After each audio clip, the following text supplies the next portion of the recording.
Joe Rogan Podcast. Check it out. The Joe Rogan Experience. Train by day, Joe Rogan Podcast by night, all day. Good to see you, brother. What's happening? Oh, man, everything. It's been a few years, man. Yeah. When was the last time I saw you? I think I saw you outside of the Ice House. Oh, yeah. You were coming in doing a set. You got a Land Cruiser or something with a LS swap engine in it or something. Yeah, that's right. And you showed it to me, and I think I was thinking about it. I went to your house to do the podcast. Early in the day. Early. Yeah. Like up Deep Valley, up the hill. And then I think you got your place sort of down strip mall kind of place down in the flatlands of the valley. Yeah. I went there. Hills. Yeah. And I think it's been a million years. Yeah, it's been a while. Time flies, buddy. I know, it's so sad. You know what's sad? It goes so slow when you're young and miserable. You know what I mean? Now I'm old and happy and rich, and it just flies by. You know what I mean? Like all the stuff you want to do, and it just goes right by you. And then when I was like 13, I just sat in a class and stared at the clock and just went, God damn. You know why that is? It's relative. It's a percentage of your life. No, so when you're 10, a year is 10% of your life. Right. You know, when you're 55, a year is really quick. I know, it just sucks that, like, I remember going back to school in September and going, when's Christmas vacation? And they'd go 2 months, and I'd go, oh, man, no way, that's too long. And now it just goes flying by, but now it's good, and you want it to slow down. Yeah, I always think of life as sort of like driving to San Francisco from L.A. Like the first time you do it, it takes a long time. And the 50th time you do it, it's like nothing. And that's the relative part. You get used to it. Yeah. Yeah, it's, I don't know. Just got to live in the moment and enjoy it while it's here. And hope it works out. Hope something's next. Or not. I guess, yeah. That moment, that thing. It's like that thing where people have a near-death experience and then they swear they're going to change their ways and they're going to appreciate everything and they're going to do all that. I don't think it works. Works on some people. Yeah. I've met people that have had near-death experiences and completely changed who they are. Yeah.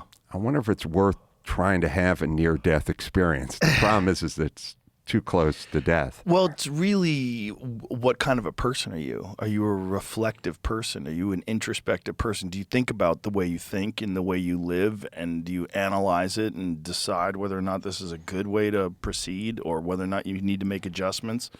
Some people don't. They don't self-analyze, they don't course correct. They just don't. And so something comes along, I'm changing everything. But you never changed anything in your whole fucking life. You've never done that. You've never exhibited that kind of will. You've never had that kind of discipline. So, like, how are you going to change now? You're not. You're going to say you're going to change, then you're going to go right back. Yeah, I think I went to high school with all those guys. Me too. It's crazy, right? It's most people don't know how to live. They don't understand that you are in control of the way you think about things. It's one of the only things you're in control of. And change is like one of the greatest gifts we have. Like it really, if you think about perks of being a human being versus being a hyena or any other creature, it's you get to change. And then so many people just squander that gift, which is the greatest gift. And they just go, I'm not, and then you're sort of no different than any other animal if you just sort of stay the course, you know? And the ability to grow and change and transform is such a gift that people completely squander. Well, it's hard because you have to change the way you think. You have to decide that you've been doing things wrong, and people don't like to do that. They don't like to admit fault. They don't like to look at themselves in a negative way and analyze what they've done wrong and be critical of themselves. They don't like it. I know. Everyone is crazy externalizer now, and young people have it more than our generation. Like, well, it's you can't tell them stuff. They just push back on everything. It's encouraged to think that everyone else is the reason why you are not happy. Yeah, I get it. But I think growing up, and maybe it's just being coached a lot, like you got coached a lot, I got coached a lot. It's just dudes telling you you're doing something wrong all day, every day. And I believe they did it because they cared, because they wanted you to get better, because they wanted you to succeed. They wanted to win, and I just got used to being coached. I just got used to people just yelling at you, hey, dummy, you're fucking up, fix it, do it right. And it never felt like criticism to me. Well, even if it is criticism, it doesn't matter. It's like if coaching is good. Like if you can be coachable, that's like one of the best indicators that you're going to do well in life. If you could take direction and instruction from someone who knows what they're talking about. Yeah. Like if you want to learn something, like say if you want to learn jiu-jitsu, you have to listen. You have to really listen. And the people that don't listen, they don't get better. Yeah, and I shouldn't have said criticism. It was criticism, but that's fine. It's just how you digest it. You know what I mean? It's criticism. They go constructive criticism or criticism. It's just criticism. You're doing something wrong. Right. That's fine. Now, how do you perceive it? How do you ingest that? Well, also, how do you look at yourself? Do you look at yourself as like, do you think of yourself as only being valuable if you're good at a thing, right? And if you're not good at that thing, do you take it as a slight against you? Or do you just understand that you are a person, this is you, and this thing you're doing is something you don't know how to do as well as this person who's teaching you? And if you can do that, then you can get better, and then getting better at anything that you are trying to do that's difficult, any discipline, that discipline becomes a vehicle for developing your human potential. And if you can figure out how to get good at that by listening to this person and then proceeding and seeing the steps of improvement, you can apply that to everything in life. But if you never learn how to do that, you're going to get stuck. You know what I've been thinking about? I've been thinking about how insecure a lot of people are and how they really react when you tell them something, criticism, or coach them. But I think it's their insecurity that's reacting. And then I sort of realize, like, you have a skill set. You have multiple skill sets, right? And you take just martial arts, okay, you know it, you're comfortable with it. You're real secure about it. You know your abilities, and you know your abilities as a comedian, and you know your abilities as an archer and stuff like that. So you have a bunch of stuff that you own.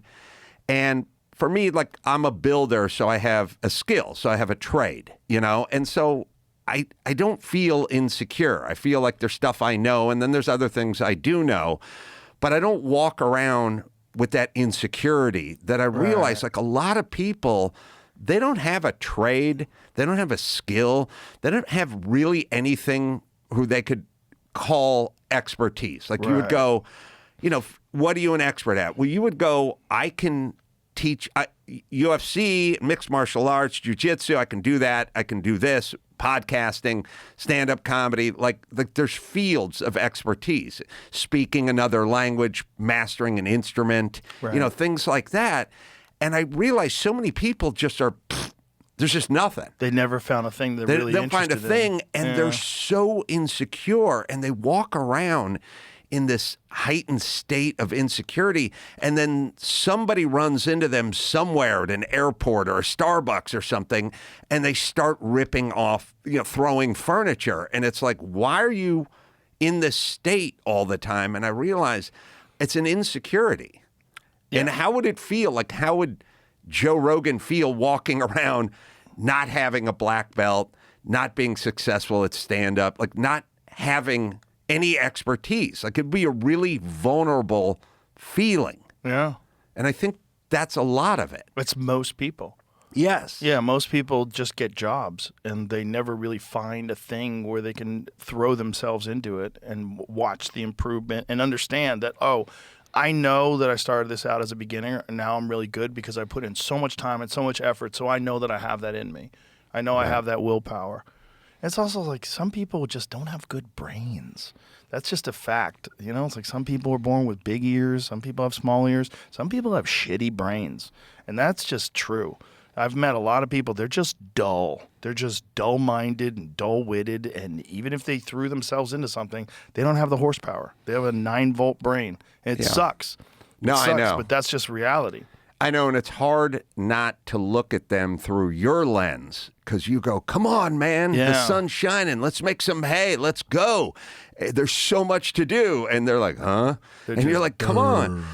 The saddest thing for me is when I talk to anybody, but especially a young person, I go, what do you like? What do you do? What's your thing? And they go, I don't know. I like video games. I go, no, but what's your passion? What do you want to get into? And they go, I've been watching a lot of Netflix. I go, no, man. Like, what is your thing? What do you want to get your hands on? And they just go, I don't know. Well, they've probably never been introduced to something like that. The problem with video games is it'll steal your thing.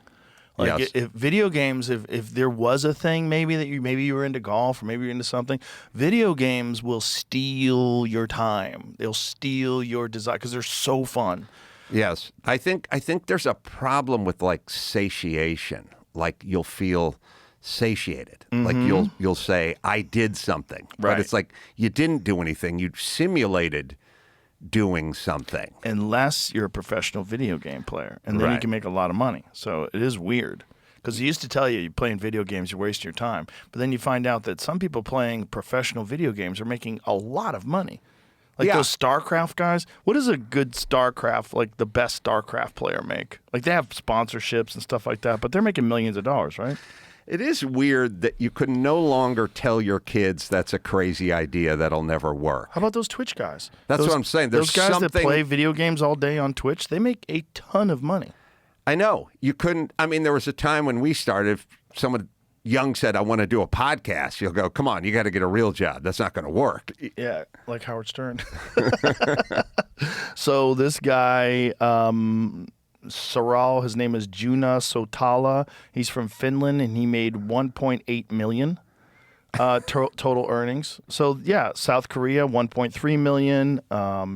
Cho Sung Chu, Park Young Woo made 1.19 million. Yeah, so they're making money.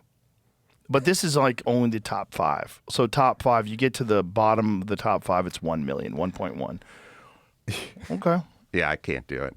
I bought a video game once, and it was a World War II one, and I thought I was going to go to the deck of the ship and shoot at some Zeros who were dive bombing our ship. But the video game started below in the barracks. We're in our bunks, and the torpedo hit, and I could never get to the deck. I couldn't get out of the bunk. I kept burning up in a fire in the bunk, and after 20 times of trying to get to the deck, I just abandoned it. And I also just realized there's just a bunch of shit I'm not good at, and I don't care to even try. I think there's another part of life where you have to kind of go, what are you good at? What are you not good at? And when you're not good at something, you should just pay somebody to do that. And that's where I'm at. Pay somebody to play video games for you? Well, I mean like type, but yeah. Right, of course. Yeah, I hear you. Yeah, I hear you. Yeah, you don't, yeah, you're not going to want to do everything. And things that some people enjoy, like whether it's golfing or video games or whatever it is, like you got to find out what you like. Yeah, And and I think hopefully that's it's one a of the bunch things- of stuff. It's one of the things that's missing in school is introducing people to the possibility of things they might like. Instead, what do? They just teach you stuff, you know? Yeah, it didn't work for me. No, It was not good for that. didn't work for me either. Yeah. Well, look at you now. You But it's- landed on your feet. I know, but that's a weird thing. It's like there's no consideration of alternatives. There's no like, hey, you're kind of a wise ass. Have you ever thought about being a comedian? You know, you can make a lot of money doing comedy. Nobody ever says that to you. No, I never had that. It was a weird thing because it was always a sort of shut up. Right. So it was the opposite of encouragement, which is be quiet, you're disruptive. Yeah. So by nature, comedic nature is to sit in the back of the class and pop off and try to entertain an audience, which is sort of built in, which is the classroom. But it is interesting that they then offer an award called Class Clown. Did they offer an award for Class Clown? My high school, I was Class Clown. So I got the Class Clown designation, but all through high school, I was told to shut up by every teacher, which is a weird it's a backhanded compliment, but it's a weird message to send to the clown, which is shut up, shut up, shut up. Here's your award. At the end for talking. Yeah, that is weird. I would get rid of the award or stop telling everyone to shut up all the time. Well, it's undermotivated teachers that are underpaid. Well, who attracts, I was thinking about, like, who's attracted to that profession? Right. It's sort of people that have, I know we have to call them heroes, but they've kind of opted out of the private sector. They're just like, I want consistency. I don't care if I'm underpaid as long as I never stop getting paid and I can retire early and I have a place to go. And it's a kind of a version of life where you're not telling people to chase their dreams and explore the possibilities because you're in this place right now where you didn't chase your dreams. You're just here. Right. I mean, save the 10% who love kids or just want to work with kids. But most of my teachers were miserable. Most. Yeah. Miserable and very uninspiring. And this made you... I used to have nightmares after I left high school that I failed and I had to go back. I used to have nightmares. Yeah. That I didn't get my diploma.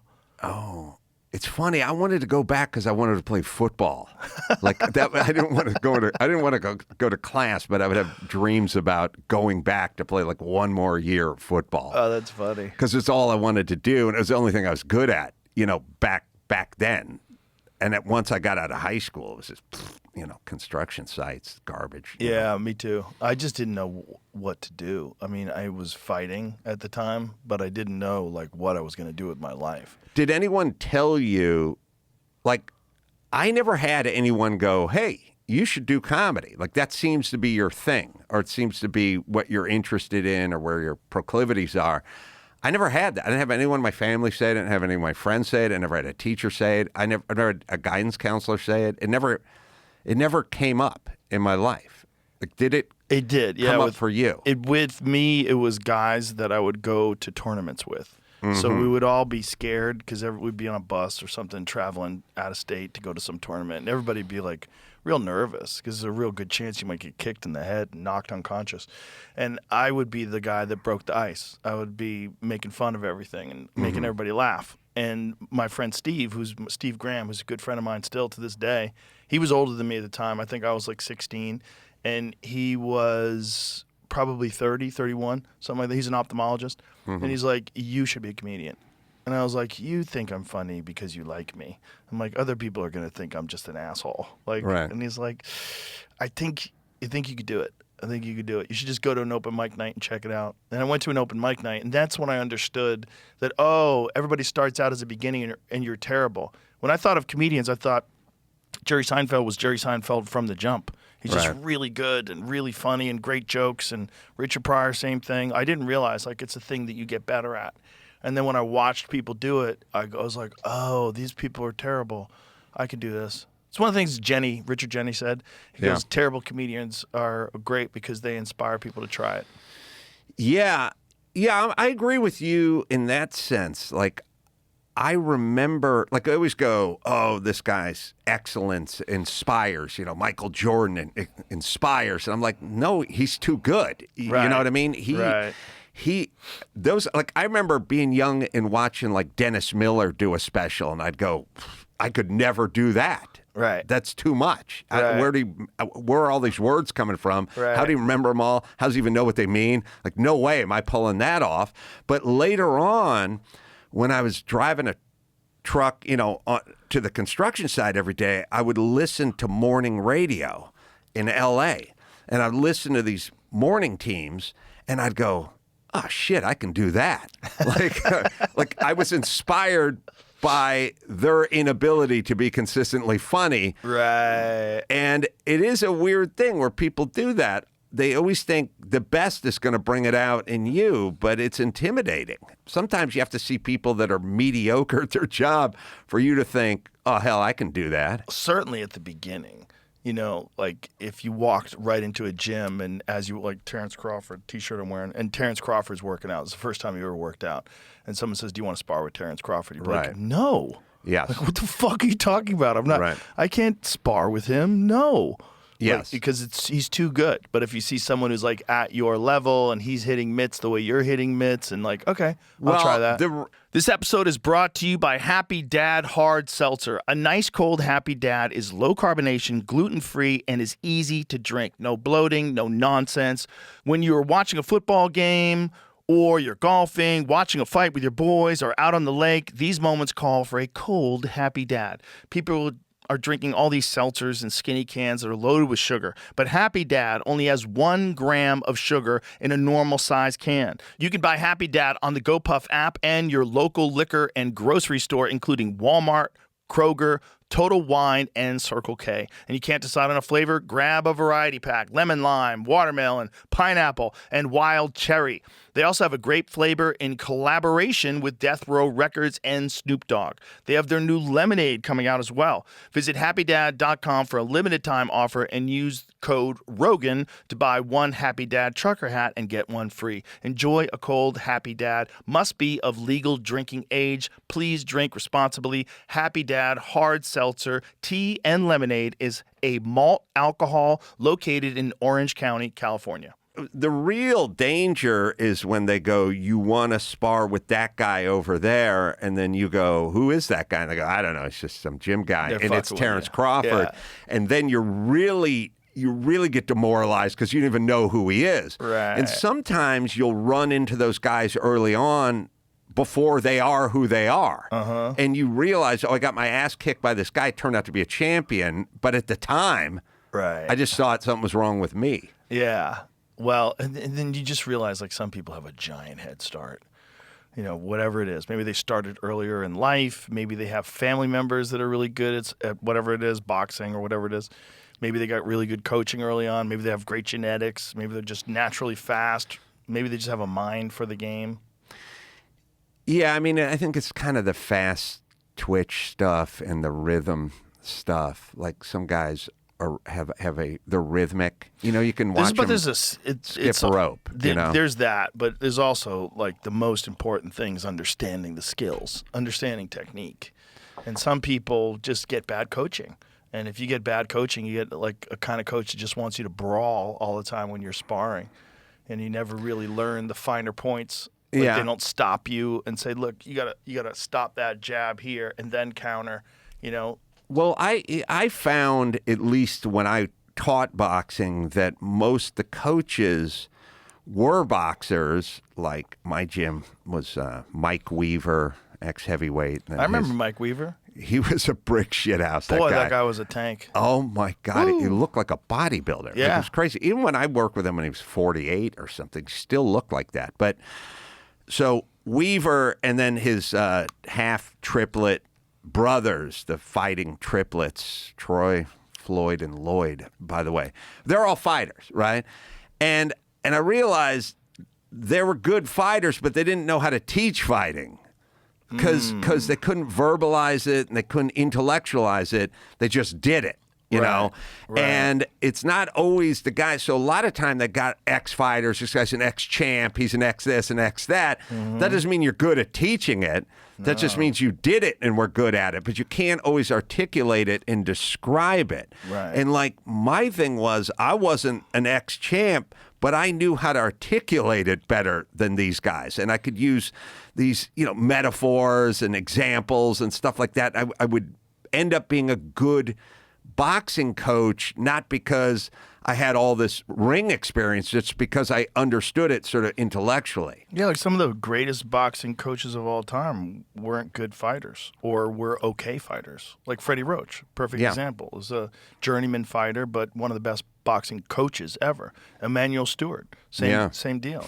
You know, weren't world champions. I always liked Emmanuel Stewart because he coached Vladimir Klitschko, but he couldn't say the word Vladimir. He just go, Vladimir, and it's like his name is Vladimir. It doesn't start with an L, it starts with a V. If you listen to him talking to Vladimir Klitschko, he just called him Vladimir. And I interviewed Vladimir Klitschko, and I said, he called you Vladimir your whole career, and he went, yeah, it's the way he pronounced it. I'm like, it's a name, and it starts with a different letter. He just called him Vladimir the whole time. He gave up. But Emmanuel Stewart was the first guy to figure out that training in the heat. Can I get a shot of Yeah, this yeah, coffee? get in there. Yeah. That training in the heat was great for your cardiovascular system. Oh, really? Like Kronk Gym, they used to crank it up. Kronk Gym was like 100 degrees in there. Yeah. Like a hot yoga room. Yeah, and they put was it Abilene they called it? The sweat stuff on, and then they put you in a garbage bag, and then all that. God damn. Yeah, they would always put Abilene on you before you worked out. I always thought that was weird. Like to get your sweat going. I was like, I'm kind of sweat. This is weird. It was a part of the boxing world. Like when you get Ringside Magazine, they would sell Abilene, like these big fucking jars of it. As far as I could tell, it was pretty much just Vaseline. I don't know what was different about it. Some slippery oil, that's for sure. Yeah. Which it's interesting because in MMA, that stuff is like, that's shunned.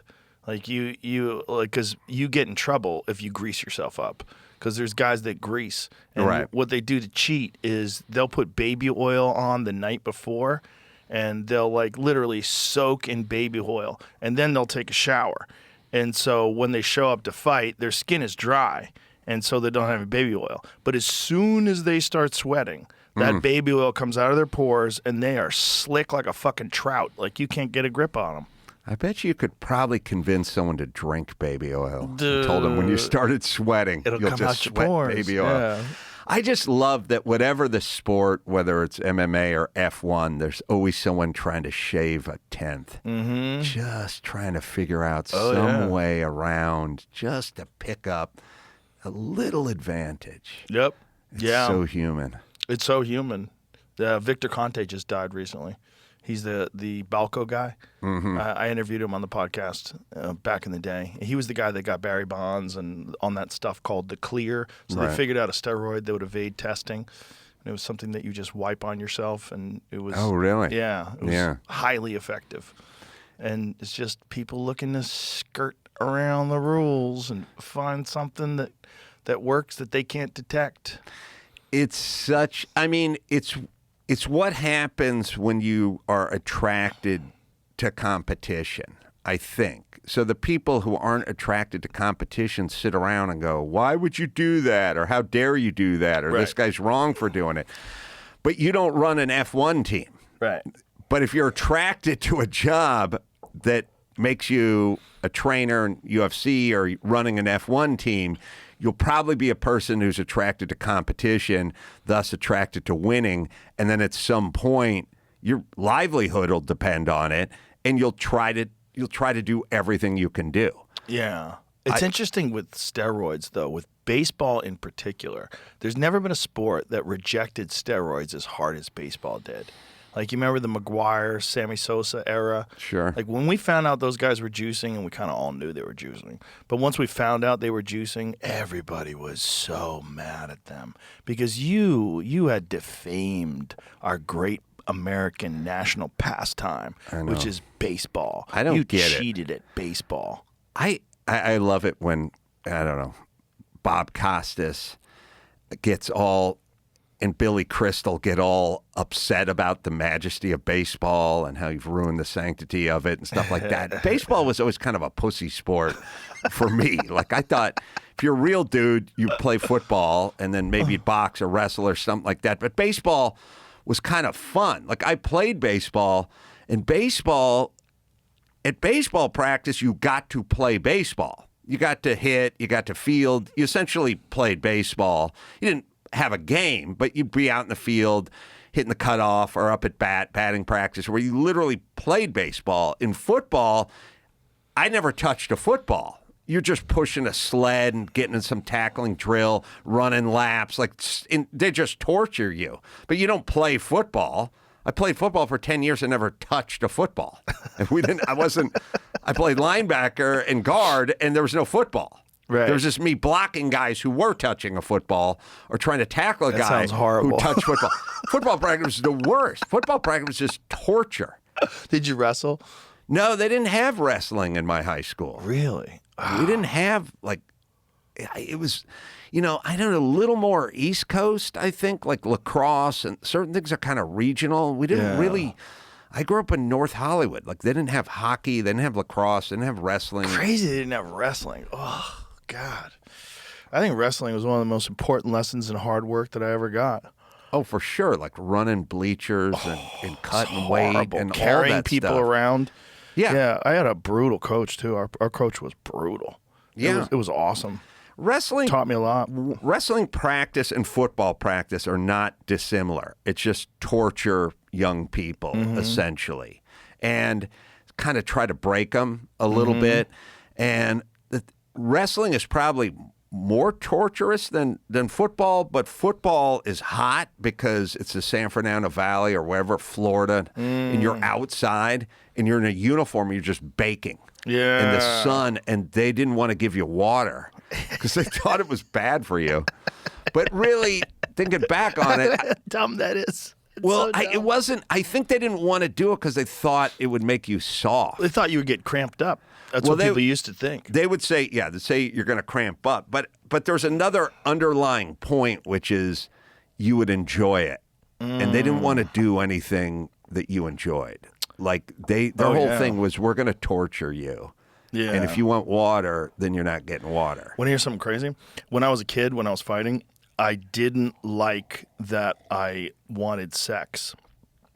I didn't like that I desired pleasure because I thought it was weak.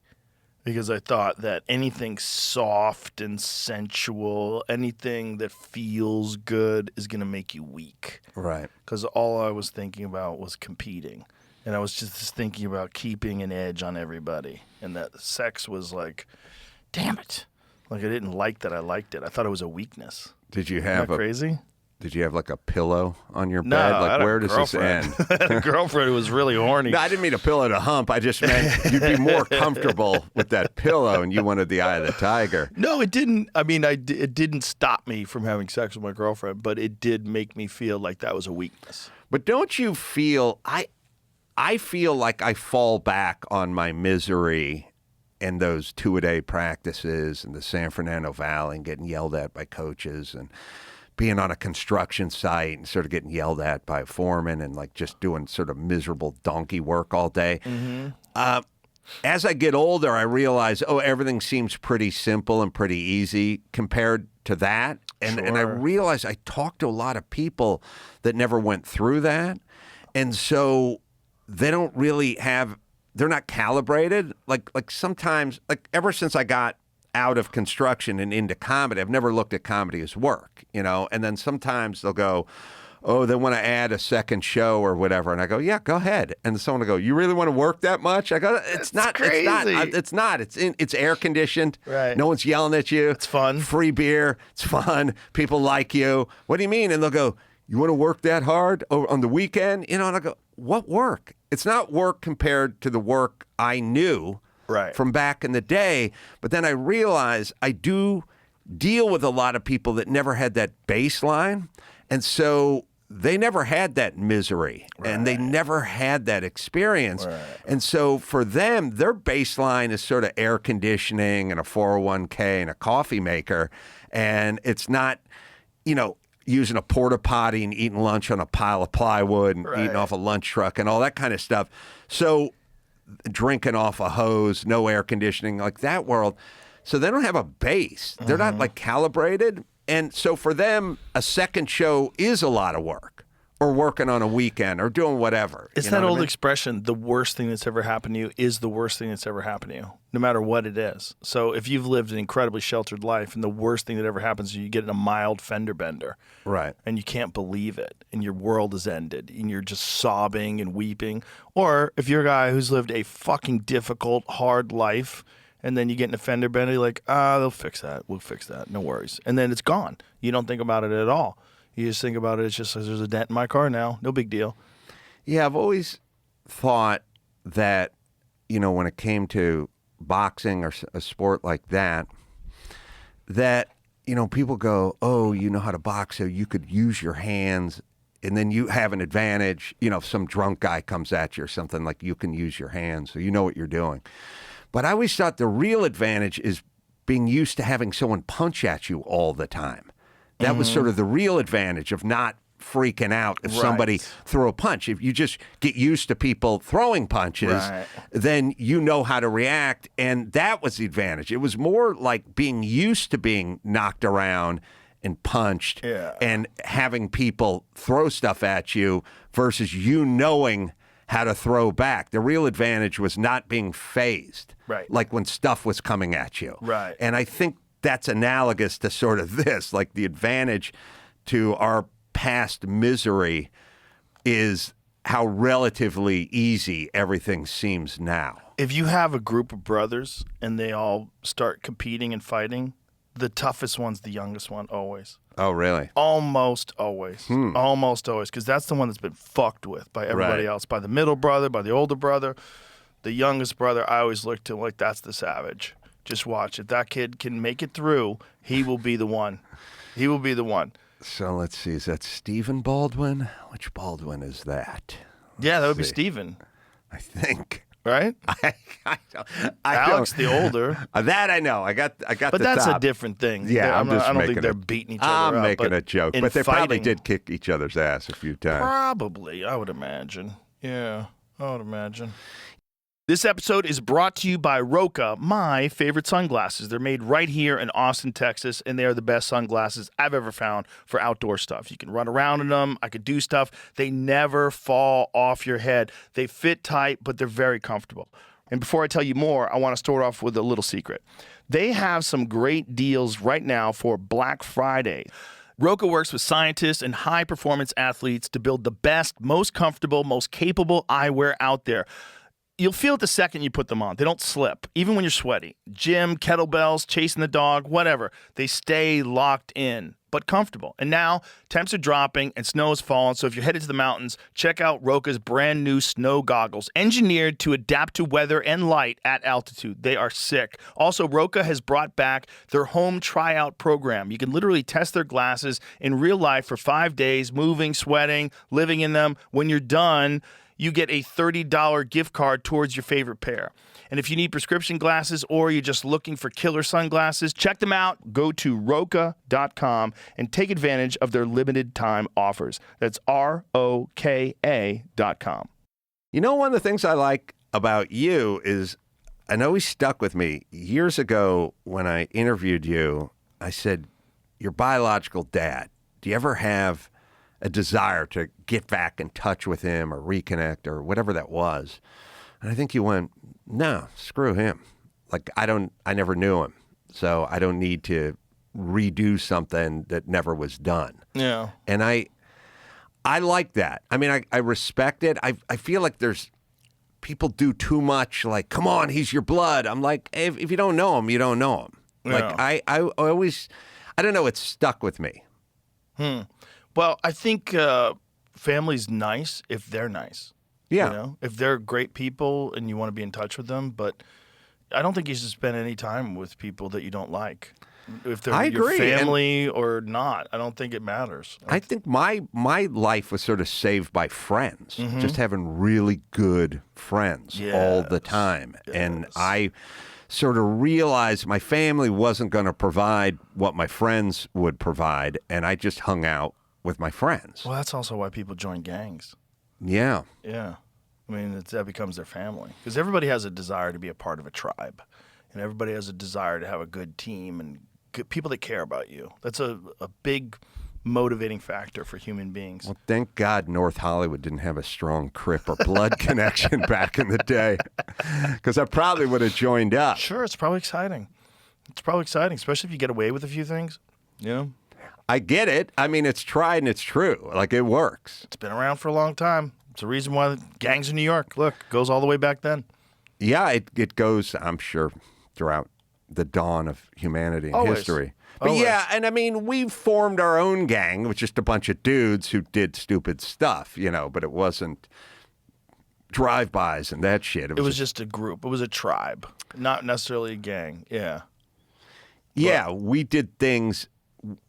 We would do stuff to each other, but not to society. Yeah. Like, that was kind of our code. Like, we would torture each other and do unthinkable things to each other, but you couldn't go mess with civilians. Yeah. That was crossing the line. That's fun too. I've been paying attention to a lot of your stuff covering the Palisades fire and all that stuff, and I think I'm really glad that there's someone like you out there that gets to shine light on these things and show people how fucked up this whole thing was.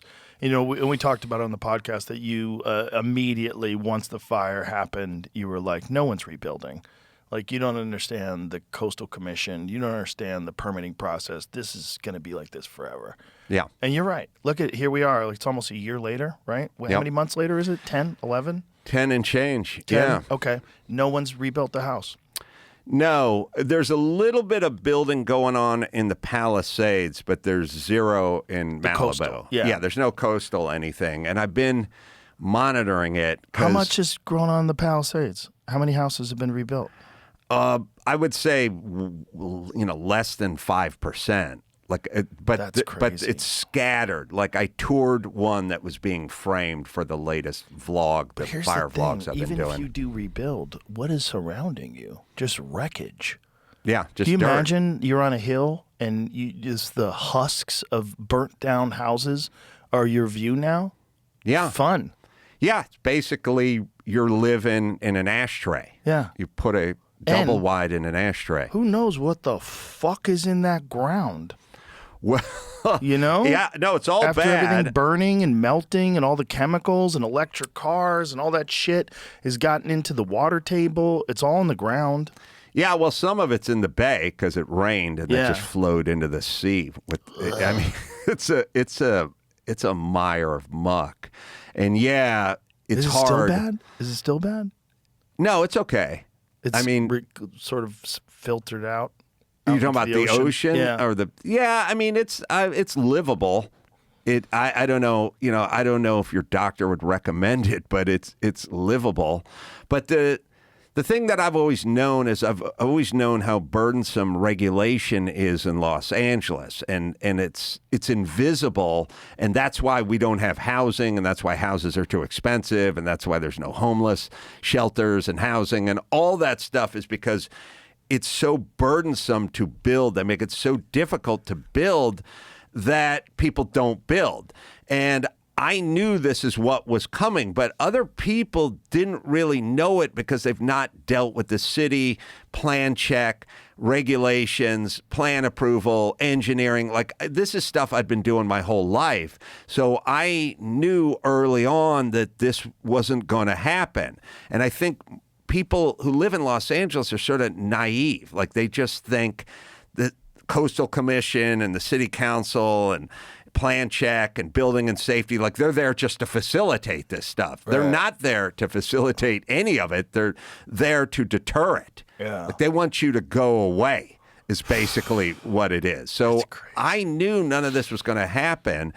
But also there's a thing that I don't think anyone really is aware of, which is they are so over-regulated that they make it so difficult to build that people can't afford it, and they're then stymied by it, and they tend to just get discouraged, and they go away. They don't do it. So what they do is, like, I was friends with Suzanne Summers and Alan Hamill, and they lived in Malibu, and they loved Malibu, and then their home burnt down years ago. This was another fire, and then they wanted to rebuild the home. But the Coastal Commission made it so difficult that after 5 years of trying, they just went, fuck it, and they moved to Palm Springs. But they wanted to live in Malibu, but they couldn't. And it is so regulated and so difficult, and the hoops they make you go through, and the engineering is insane. There is one place that they're building on Pacific Coast Highway, and I've been down to the construction site and I've looked at it. They're sinking 6-story caissons, so 60-foot caisson cages. They have to drill.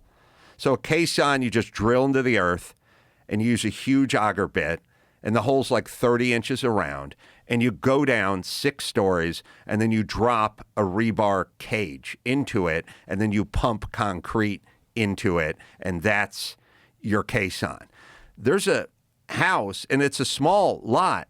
They're going to have 60 of these things into the ground before they can start building. Is this because of the instability of the ground, like landslides and stuff like that? 'Cause Well, they get a lot of that in Malibu, right? So here's what California does. They go, we're an earthquake country, or whatever they do. But I've lived in houses in California that were built in 1923 and 1929 when they had none of this stuff and they had none of the technology, and they saw their way through many earthquakes, and they're just there.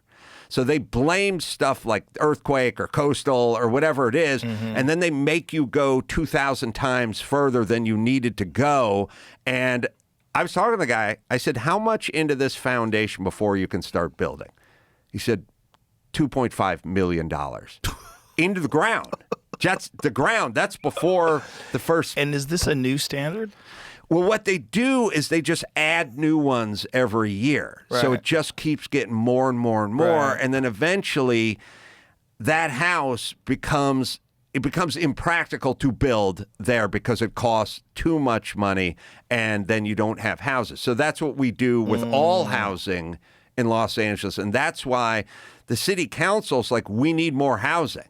And it's like, well, you're not going to get more housing, bitch, because you're over-regulated. And no one can reach that standard, and it's too expensive. Well, and it's also, then it's not consistent with the houses that are already okay. Like, how about those houses that are like on the side of a hill with like poles?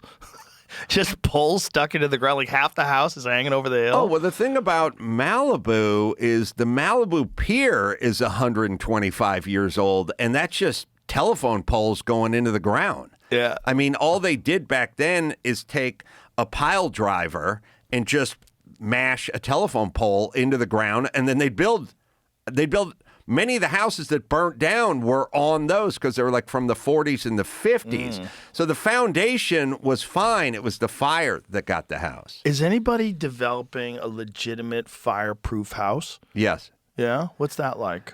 Cement outside? Yeah, I mean, basically what they're doing is they're doing a cement. Yeah, so it's like the walls are like modular, and it's filled with like foam and like sort of a wire cage, and then the outside they spray on gunite, which is like lightweight cement, and just like trowel it on. So the inside and the outside is essentially cement, but you know, a stucco house is basically cement too. Like really what they're doing now is they're saying, we're going to frame the houses the way we always frame the houses, with wood. Because I think a lot of people go, well, why aren't they using steel or metal studs or concrete? Or like, why aren't they using non-combustible materials? And what they're doing essentially, because I just walked one of these houses in the Palisades, they're building it in a traditional way using wood, but they're making the outside fireproof. They're not going to have the eaves, the rafter tails hanging out, the wooden rafter tails hanging out.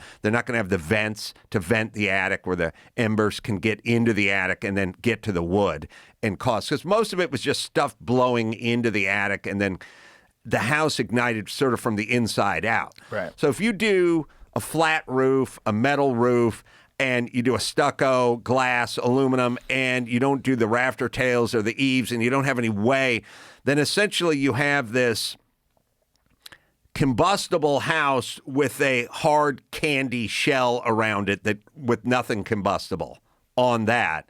And so the fire can't get started, essentially. And how many houses had that? Because you would imagine a lot of houses have been built in the Palisades since like the 2018 fire. There was fires before that. I remember there was a fire in the 90s, because this is a funny story. Me and JB Smooth were doing a show in New Jersey, and this was like probably like 92, something like that. And some college in the middle of New Jersey, and it was hard to get, and there was no navigation back then, so it was hard to get to. And so you had to follow, you know, right on this road, left on, and you had a piece of paper you're following. And so I got there. I left early. JB wasn't there yet. I was supposed to headline. And they were like, well, we're going to wait for JB to start the show. I said, okay. So I sat down in the rec room and I started watching this documentary on the Malibu fires. So whatever Malibu fires this was back then. And this guy this kid was calling for his dog, and this guy was crying. He was a fireman, and he was just weeping. Oh, and I was like so depressed. And then they go, look, JB's not coming. He hasn't been here yet. We can't reach him. So we're just going to have you go up. I'm like, okay. And wiping the tears away. I went on heading stage on and fucking flat out bombed. I just bombed, and then he came in. He finally figured out how to get there, so I brought him up, and he killed. You had the heavy burden of the guy who lost his dog. It was a very valuable lesson. Do not watch anything depressing right before you go on stage, or listen to anyone that's depressing. Like, if people start saying depressing shit to me in the green room, I'll just go, stop. I can't do this right now. Like, I got to go on stage. And I'm a compartmentalizer. Really? I could watch a documentary on the Holocaust and then walk out on stage and go right into it. I can't do that. That's not me. Yeah, I can't do that. I get too empathetic. I just start thinking, what would I do? What would I do if I was them? And fuck, I can't believe this. But point is, those fires had always been there. Like didn't Flea lose his house up there? I know a lot of people. Yeah, lost their house up there. Listen, when I was a carpenter I think it was probably the later '80s. I built a house up. I mean, it wasn't my house, but I worked on a house. Like, I was doing finish work. So I was like hanging doors and doing base and case and stair railings. And like, I was doing I was like the finish guy. Mm-hmm. And I showed up on one of our jobs. You know, we had a few jobs going on. I worked for this outfit, but I worked there for like 6 months, just doing all the stair railings and the doors and everything. And that house burned to the ground. Like, I went up there some years later, and there was just a foundation there. And I remember, but to speak of me and being able to watch a doc on the Holocaust and then go out and do comedy, I was sitting outside. I was with somebody, and all it was the foundation, the whole place. And I said, man, I remember being here, like shaping the oak and making the railings and turning the oak and getting my router out and putting the finish on and everything. And it's all gone. And somebody went, wow, how's it make you feel? And I went, I got paid. I'm cool. Now let's go watch a Holocaust movie and hit the your stage. House. But you lost your house in this fire, right? No, you didn't. I lost everything in front of my house and most everything behind my house and like almost everything to the right and the left. Wow. Literally. Yeah. How did you make just luck? Yeah. Wow. I wish it was.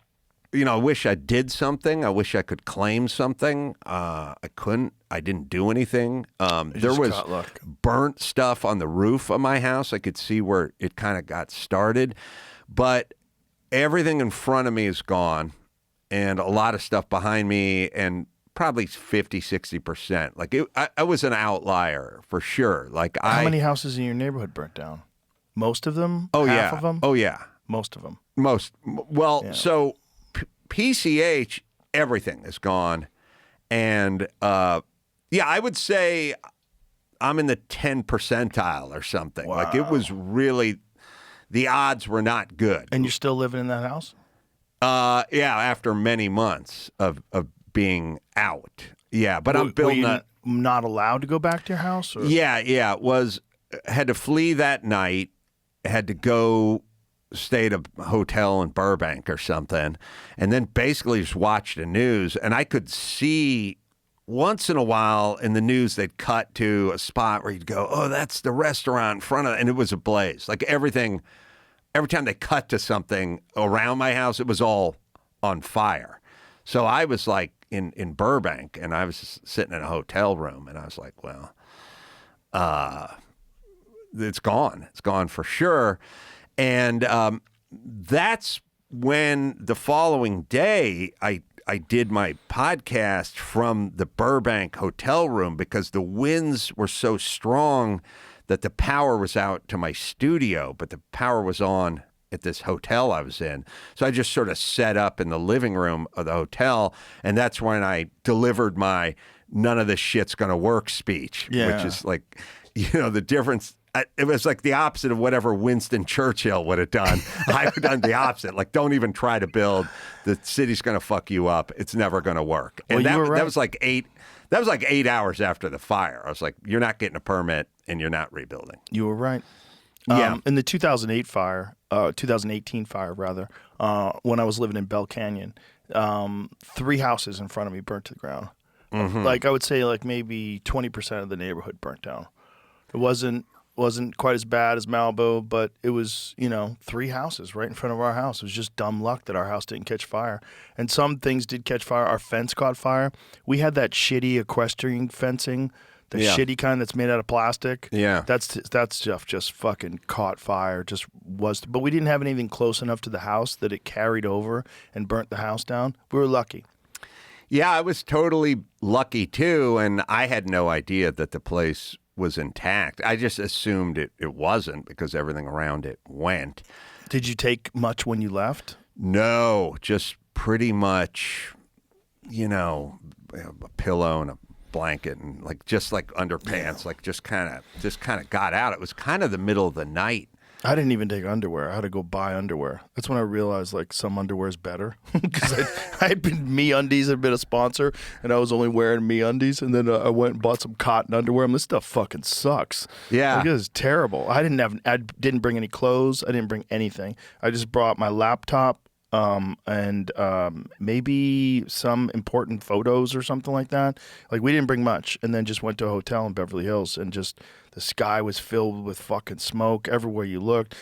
That was, again, folks, this is the 2018 fire. LA burns all the fucking time. Yes. All the fucking time. Yes. And the fact that it burns all the fucking time, and they had a giant reservoir that was just sitting there empty. Yes. In the middle of fire season, and no one was addressing it. No one was pointing out this is a real critical thing. We got to get on top of that right away. We got to fill that fucking reservoir. Yeah, well, we don't see LA sort of has process people, but they don't have get shit done people. They just have people that talk about stuff and then have a committee, and we got to talk about the homeless, and everyone needs a seat at the table, and no one's illegal, and all this kind of stuff. And then they go, all right, let's eat. And they just leave. They don't really do the nuts and the bolts. So I realized, Trump is a builder. So he is a commercial builder. So his world is hurry, get it done. What's going on? What's the holdup? Why aren't we building? Right. And so everything, when you're a commercial builder, is, where's the foundation guy? Foundation's done. Where are the framing guys? Framing's done. Where are the drywall guys? Where's the HVAC guys? Where's the plumbing guys? What's taking so long? You know what I mean? Right. Hurry. Right. And LA has a bunch of procedural people. They just sit around and talk about stuff. They don't want to get stuff done. And when you had Karen Bass, mayor, and you had Trump at that presser a few days later, Trump was going, let's go. Clean your own lots. And Karen Bass was slow your roll, man. She was on a different, she was slow down safely. We'll do it safely because everything is under the sort of tyranny of safety. They don't really realize how much safety fucks people up. I mean, that's what happened with COVID. Safety, say we're just going to shut the schools. Yeah, you're just going to ruin civilization because you said it was safe. Right. And no one argues with you when you go safety, but safety can be debilitating. I mean, you can stop progress. You can ruin young lives. Too much safety stops a society. And they're all safety oriented, and they're process people. So they're slow it down. And Trump's speed it up.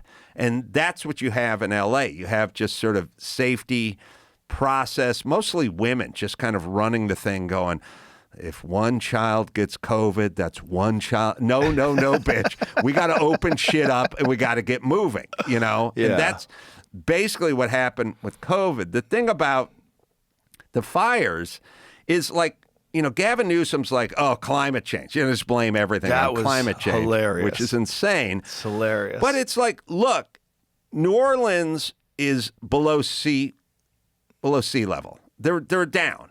And so they have seawalls. So man intervenes and gets involved with nature and says, we'll make it safe. Plenty of people live in Nevada now. They have air conditioning. Somebody figured out air conditioning, and now there's casinos in Nevada where it used to be unlivable because of the heat. Earthquake. You take L.A., and I used to do earthquake rehab in Los Angeles.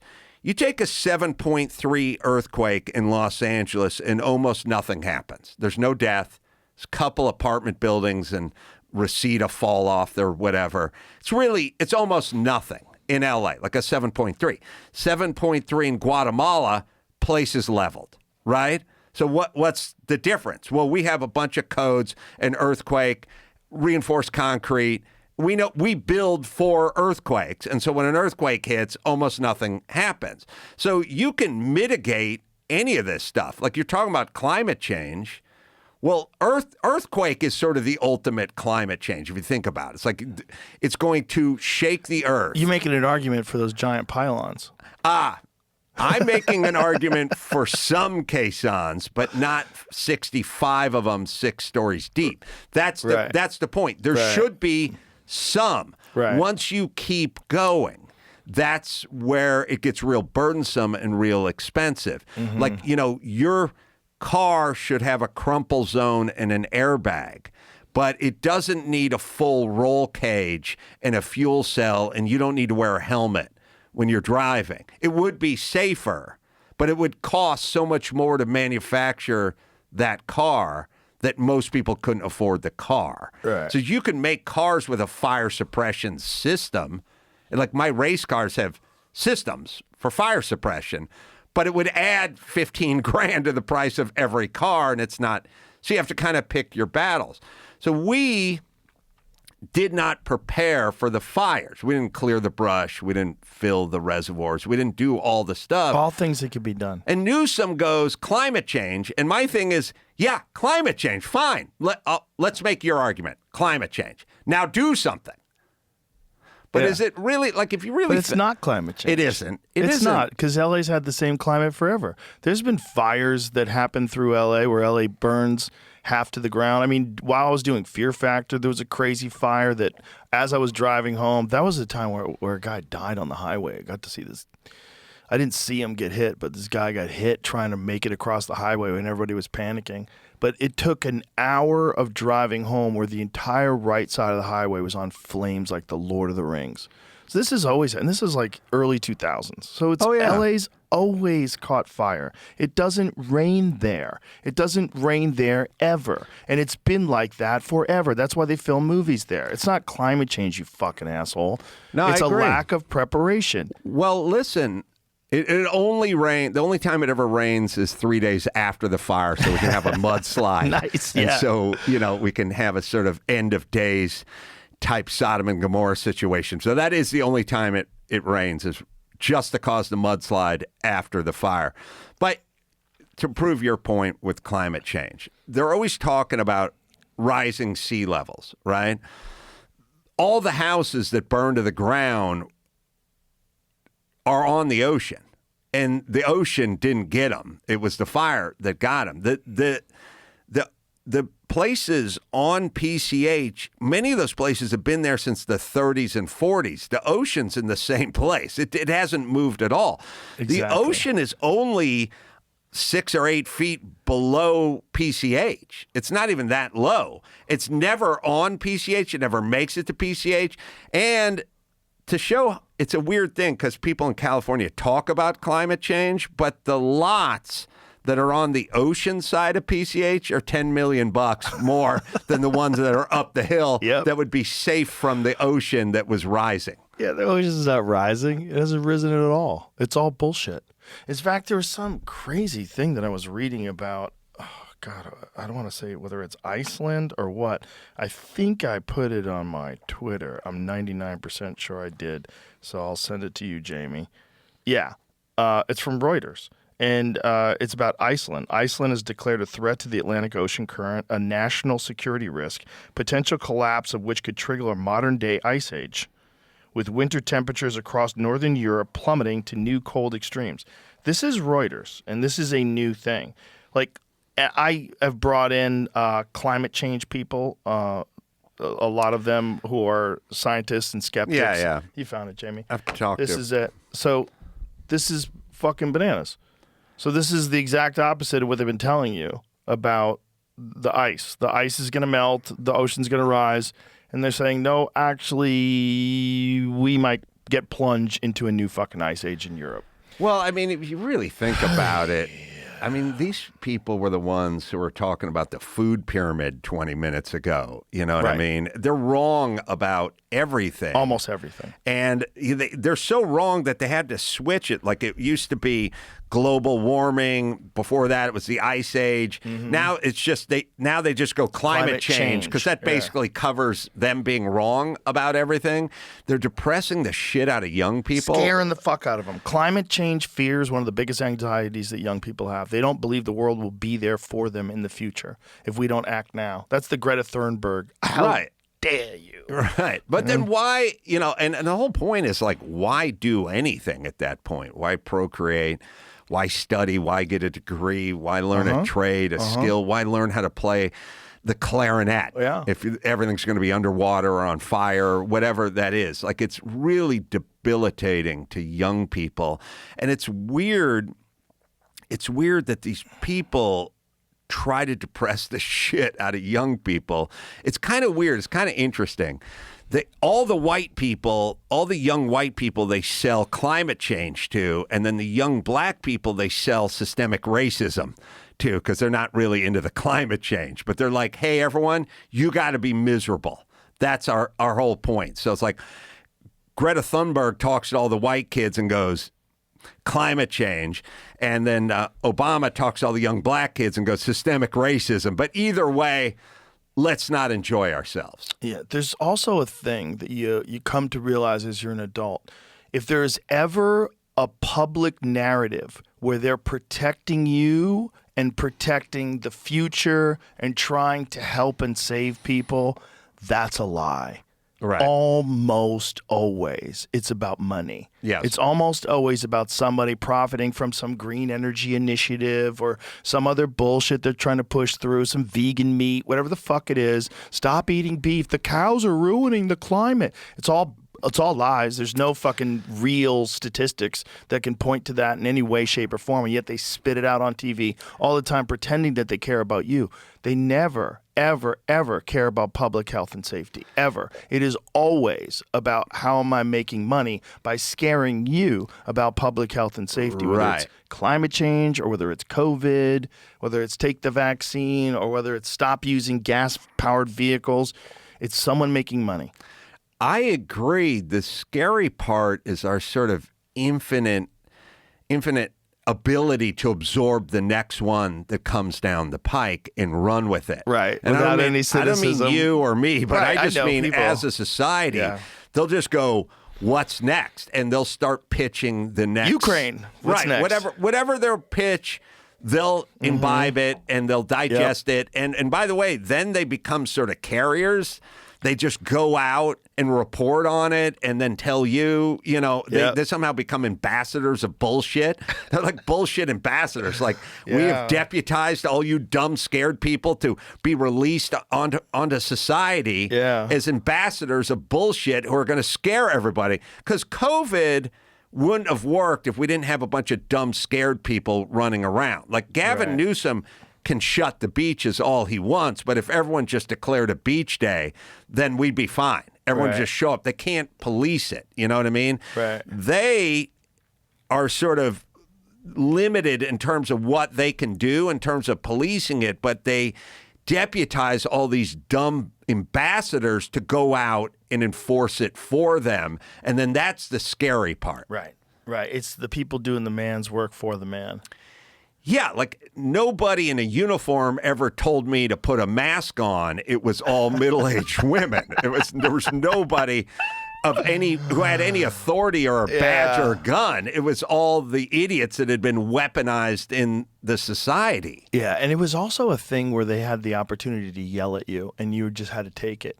Yes. Well, they were on the right side. Put a fucking mask on. Like, whoa, who are you talking to, bitch? Why are you talking to me like that? Everybody had to just eat it. I think all roads lead to narcissism. Like they felt like they go, I have a son who has asthma. Yeah. Do you think it's okay? Me. Everything was I, me, I. I have an elderly parent. I'm a caregiver. You killed my granny. Me. Yes, that was all. God, that's all it was. But no anger towards the people that created the disease. Like, I know. Once the information came out, and literally Newsweek was, I think, the first place that broke on the front cover, the lab leak hypothesis, and they were saying it seems like that is actually the case. Nobody got angry. You were angry at people that didn't want to get vaccinated, and you didn't get angry at the person who used science to create a horrible disease that was completely avoidable and that killed who knows how many people. That didn't make you mad? Well, I think what was going on, because you and I've talked to a lot of people about this, like, where's the anger over finding out that it was made in China at a lab and so on and so forth, and then where's the anger over being forced to be vaxxed or all this misinformation being used and blah, blah, blah. And I realize they don't want to say anything because they're ashamed, because they were the ones who bought it and enforced it and got really militant about it and started screaming at anyone who suggested it came from a lab or suggested the shot wasn't good or going to work or spread or natural immunity. They went after everyone so hard that now it's a lesson in embarrassment and humiliation for them to go, oh, mea culpa, like, okay, I get it, I was wrong. I think the people that were a little more neutral about it can definitely process it. Everyone else is sort of reporting that they're idiots if they do this, and they're gullible, and it also leaves them vulnerable for the next one. Meaning, if you go, hey man, I was 100% wrong about all things COVID. I thought it came from a pangolin in a wet market. I thought getting triple vax would save the day. I thought ivermectin was the horse paste or whatever. Like, I went all in, and I was 100% wrong. If you do that, well, eventually there's going to be another thing that comes along. And it doesn't have to be a pandemic. It can just be whatever. Climate change. Right. And then you go, well, you know how wrong you were about everything COVID? Perhaps you're wrong about climate change or this next thing or who you voted for. Right. And they don't want to open that window, that possibility. Well, that's unfortunate, because what you're saying is actually a formula for figuring out how to better navigate the world. Because if you do say, hey, I was wrong, I really believed all that stuff they were saying, and now I get it, and I'm sorry. And I'm sorry that I called you a plague rat because you didn't get the vaccine. I'm sorry. I thought it was a good idea to mask children and vaccinate children. I'm sorry. Maybe then the next time something comes along, you'll say, okay, wait a minute. What is the public narrative that's being forced down my throat that I'm a bad person if I don't believe? And let me analyze this. And let me see, are there any dissenting opinions that are like from Stanford and MIT, which there certainly was during COVID, and those all got silenced. Is there anybody else out there that makes a very good point that maybe this is bullshit? And is there a financial incentive as to why they're pushing this narrative? So if you go through something where you're totally wrong and you're adamant about enforcing this wrong opinion, and then you have to realize it. And if you can come to grips with the idea that your ideas are not you, you are just a person, and your ideas are just some things that you have that you carry with you, but they are not you. And they will become you if you get married to them and defend them even if you know that they're wrong. Then they'll be like a child and you're hiding a body for them. And instead, you can say, oh, this is why that idea worked on me. Now I recognize, it's like if someone cheats on you, or if you have a business manager that steals money, next guy you're going to check the fucking books. You know what I mean? If you're working with a guy and you think he might be showing up at the job drunk, the next person you hire, you're going to go, you have a drinking problem? You're going to be a little bit more ready for it. That's a thing that could be happening here as well. Like, if you just admitted that you were wrong and then just came clean with it, you'd feel better about yourself. People would feel better about your opinions because they know they can trust you to say when you were wrong. And you'll probably be way better equipped to analyze the next narrative that's being shoved down your throat and go, hold on, before we jump right in this and blow up all the gas-powered cars, before we kill all the cows, let's look at this. You are right, but we're sort of getting back to a sort of insecurity thing. Yeah. Like, you are good at enough stuff and successful enough that you can handle somebody going, yeah, you were wrong about this thing. Right. For them, so much of their worth is tied up in being right. this. Yeah. You know what I mean? Right. Like, I don't know. And I don't think you know any guys that really are good at stuff, really have mastered something. Could be an instrument, could be mixed martial arts, could be a master carpenter. They don't walk around with that so insecure, so they don't fight so hard. Like I remember when I was a kid, I would argue real hard because I guess I was insecure. Like, I'm right, you're wrong. Like, remember you're a kid, you get so caught up in stuff, like, oh, who would win in a fight, Godzilla or King Kong? And you'd start getting like really fired up and stuff.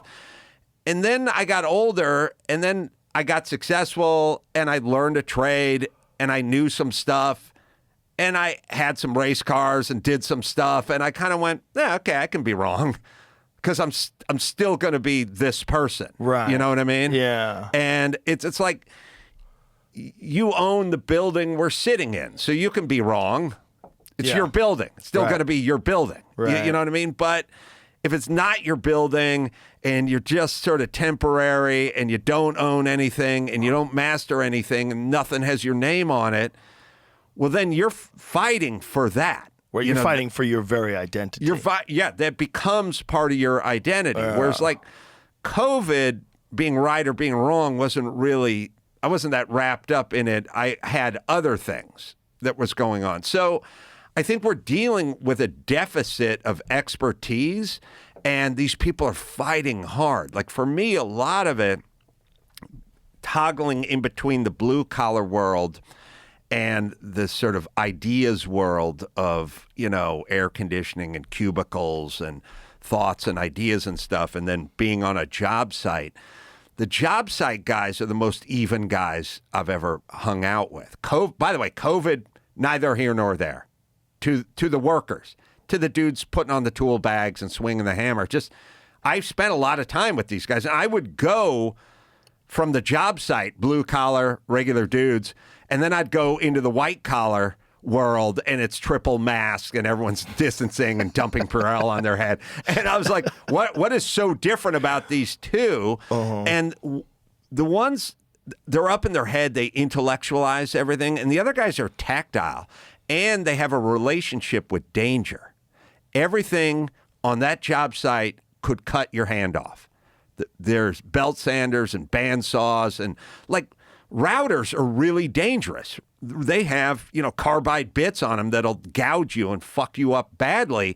And you got to know what you're doing. Like, and a router's not the same as a high-point saw, and that's not the same as a framing gun. Like, you have to sort of know, and there is no such thing as, well, that's dangerous. Don't use the power saw. It's too dangerous. Like, well, we got to build a house. Well, it's too dangerous. Well, we got to speed it up. Meaning, like, you got to get up on scaffolding, or you got to get on a ladder. But you have to do it, and you have to weigh it. You have to kind of go, well, it's going to take a long time to put scaffolding all the way around this house. How about I just put a ladder? And you go, well, that's not as safe as scaffolding. Yeah, I know, but we got to do this thing. And so it's a constant weighing of danger. Right. Like pros, cons, what could happen. Because everything could kill you in that situation, but you have to get the job done. And so those guys are calibrated. And so like COVID felt like something to them, but they calibrated the danger and realized, yes, it's a thing, but I also have to go to work, and schools need to be open, and it doesn't really affect kids. Let's protect the old people. They had to make those decisions. And the white-collar college crowd cannot calibrate, and they don't know what to do with danger. They don't know how to deal with it, and they've been off the farm for so long and in the air conditioning that it's gone. Right. Like, you grow up on a farm, and that's part of your life, and that used to be part of everyone's life. You were just going to a factory, working a stamp or in a press, whatever it is. It could take your hand off, and then you're on a farm, and it's the same thing. Equipment, stuff's above. Stuff can happen. You're constantly sort of calibrated for danger, and then you move everyone out of the farm and off the factory and out of the construction site, and you put them in an air-conditioned cubicle and you slather them up with Purell, and they lose all their calibration. So when something like COVID comes along, they go, oh, shit, close everything, get a distance, put a mask on. Even if you're going to swim practice, you got to wear the mask in the pool because it's 100% safety uber alles because they weren't. No one was calibrated, and it was all of the administrators and the teachers and all the academics and all the people that ran college. They were the ones that were doing all the process for this. They were making all the rules. It wasn't the blue collar guys making the rules. It was all the white collar, college educated people. Terrified because they don't They don't have a relationship with danger. They don't have that. I think you just laid it out. That was brilliant. It's true. It's absolutely true. It's not a normal way to live. You know, it's not natural. Well, being as safe as humanly possible all the time is not good, and they look at it as good. So again, we can put 5 caissons in the ground, and that'll be enough for the next 200 years. Yeah, but why not do 500 caissons? Wouldn't that be better? And it's like, no, it's too expensive. It's not feasible. And it's not going to work. And so, like saying, protecting old people would be a good idea. Shutting down schools would be a bad idea. And their whole thing is, we're shutting everything because we're going full safety all the time. And it is a big problem. There's also no diversity of thought. Right. Because it's a giant liberal bubble. It's a big echo chamber. And so all the crazy ideas get supported by other people that think these crazy ideas are rational. And there's not enough balance. There's not enough people. The fact that they did it, all those people with children, right? They must have known this is bad for their child's development. They must have known the kid didn't need a vaccine. They must have known that COVID, if you look at the statistics, it's very insignificant for kids. It's not even like the flu. That's how it was with my kids. That's how it was with most of my friends' kids. It was nothing. But yet they allowed those motherfuckers to keep them out of school for a year and a half. They told them to wear masks when it didn't make any sense, when there was no studies whatsoever that masks did any good. In fact, not only that, but there's some real indicators that masks, like carrying around a dirty fucking mask and breathing into it all day, probably increases the amount of bacteria you're taking in. Yeah. It's terrible.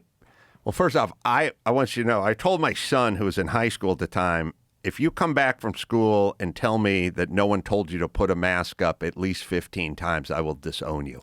I want that fucking mask around your nutsack like the entire time. I want it to be a constant correction where put the mask, when they're done telling you to put the mask up and they walk away, put it back down again. So stupid. I will be so proud of you if you get suspended for this. I was in Catalina and I was outdoors in Catalina during COVID. Which is an island, folks. And I was trying to exchange a ticket for a ferry ride in a outdoor kiosk in Catalina. And I was standing on one side outside, and the woman was inside the kiosk, like behind the glass. And I go, look, I just got to trade this 2 o'clock ticket in for like a 5 o'clock ticket. And she goes, you got to put a mask on or we can't do anything. I said, I'm out here. You're in there. I'm outdoors. There's glass between us. She's like, you got to put a mask on or we cannot do this transaction. And I was like, I don't have a mask. And she's like, you got to put, and I looked around. Could you do this? Do the shirt? Yeah, isn't it the same thing? I don't know. I've tried it for farting for years, and it's not proven to be effective. But you could do it with the bandana. What's a bandana? She goes, you need a mask. And I said, okay. And I looked around, and there was someone else's mask was blowing down the sidewalk. You went and chased it? I went and got the stupid mask, and I put somebody else's dirty mask from the ground on my face. And I went, okay, you satisfied? We got a mask. And she goes, all right, here's your ticket. And then I just took it off and threw it away. I did that way more than once. I did that walking into LAX, where I never had a mask. It was so insane to me that I wouldn't even think about it. But I would find myself walking into an airport going, oh, shit, I don't, and I'd see one on the ground and I'd just pull it up and put it on. Have you ever seen those landfills filled with masks? Oh, God. How many masks turned into just landfill? We're so dumb. It's so dumb. It was an environmental disaster. There was millions, hundreds of millions of those fucking things just in this country. just in this country. Who not knows to how many of them? mention gloves. I mean, people are putting gloves on. I didn't wear any gloves, but I wore masks. So I think about it all the times I wore a mask. I'm one person. I probably wore 30 or 40 different masks over the course of however long it took. Maybe 100. Who knows? I was a mask recycler because I get my shit off the ground. When I first moved here, that was one of the things that I was shocked by. People weren't wearing masks. I was like, they're living in a totally different reality. This is nuts. Not only, but the thing that's crazy is the first time we heard the phrase mask up in between bites, like on an airplane where they'd yell at you to wear the mask the whole time, right? And then at some point they'd hand you the hummus box and they'd go in between bites. I was like, we all should have went, okay, this doesn't exist. Masking up in between bites. Like I yelled, I was talking to Dr. Drew and I said, mask up in between bites. That's zero. That means zero mask, right? I mean, it wouldn't work at all, right? He goes, no, it's nothing. And I said, if I ran a highway safety campaign that said belt up in between lights, it would make more sense than mask up in between bites. Oh, that actually would make sense. At least 50% of the time you'd have your seatbelt on. If you could get it on in time for when the green light goes, it would totally make sense. Unless somebody rear ends you while you park. Well, I would recommend just keeping the seatbelt on all the time, but masking up in between bites makes zero sense. And the weird thing is like people, the scary part is people weren't skeptical at all. Like they should have heard mask up in between bites and went, oh, okay, so this is all theater. This is bullshit. Like, I'm not going along with this. Or half the people that lectured me on wearing a mask were wearing theirs down around under their nose, you know? Or the one I liked. My favorite one was when the flight attendant would go, you're going to have to get that mask on. Because for me, it was a constant. You got to, I'm a mouth breather. I'm like, this is driving me nuts. I'm being like waterboarded with my own saliva here.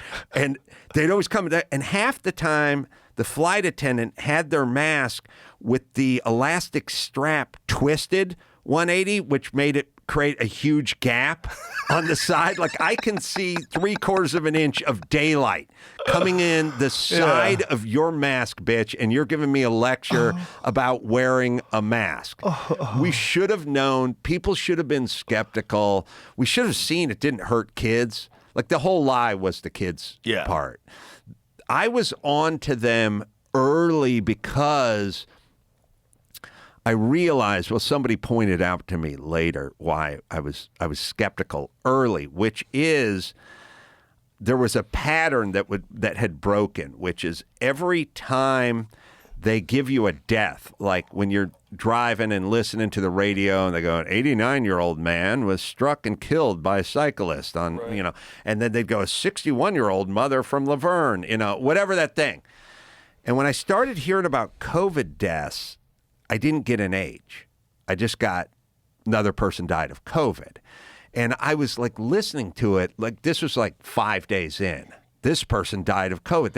And I was like, how old was that person? And they never said the age. They just said died of COVID. And I was like, but if you died in a motorcycle accident or a heart attack, they gave an age all throughout history. And I was like, I'm not getting ages. I think these are really old people, but they're not telling us they're really old people because it wouldn't scare us as much. Because if a 91-year-old dies of anything, you just kind of go, all right, the guy's had a good run. But if you hear about an 11-year-old dying, it's a big deal. Right. And so I stopped hearing ages, and I was like, they're trying to fuck with us now because they don't want to tell us these are elderly people who are dying of COVID. And so I kind of caught on that kids weren't being effective. Are being affected, I should say, early with COVID. And then they focused all on the kids, but the kids were there to scare us because when elderly people die, it's just not a tragedy compared to young people dying. Right. And so they left the old people off. They focused real hard on the kids. They shut the schools. And then when we start to catch on and go, I don't think these kids are dying, they go, yeah, but they get COVID and they bring it home because they live with Nana and Pappy. And I'm like, Who lives with their grandparents in Los Angeles in 2021? You know what I mean? Like it's like Italy, 1930. You know what I mean? Like I don't live with nobody I know lives with their grandparents, but they were working the kid angle. Yeah. And that was to scare the moms, and then the moms control the house. And that's how it works. The moms are the ones kind of setting the pace for the house. Right, and if they're being told that something's going to keep everybody safe, they're going to lean in that direction. And hurting the kids. Yeah. Then they go super safety uber alles. Oof, yeah, that's what they did.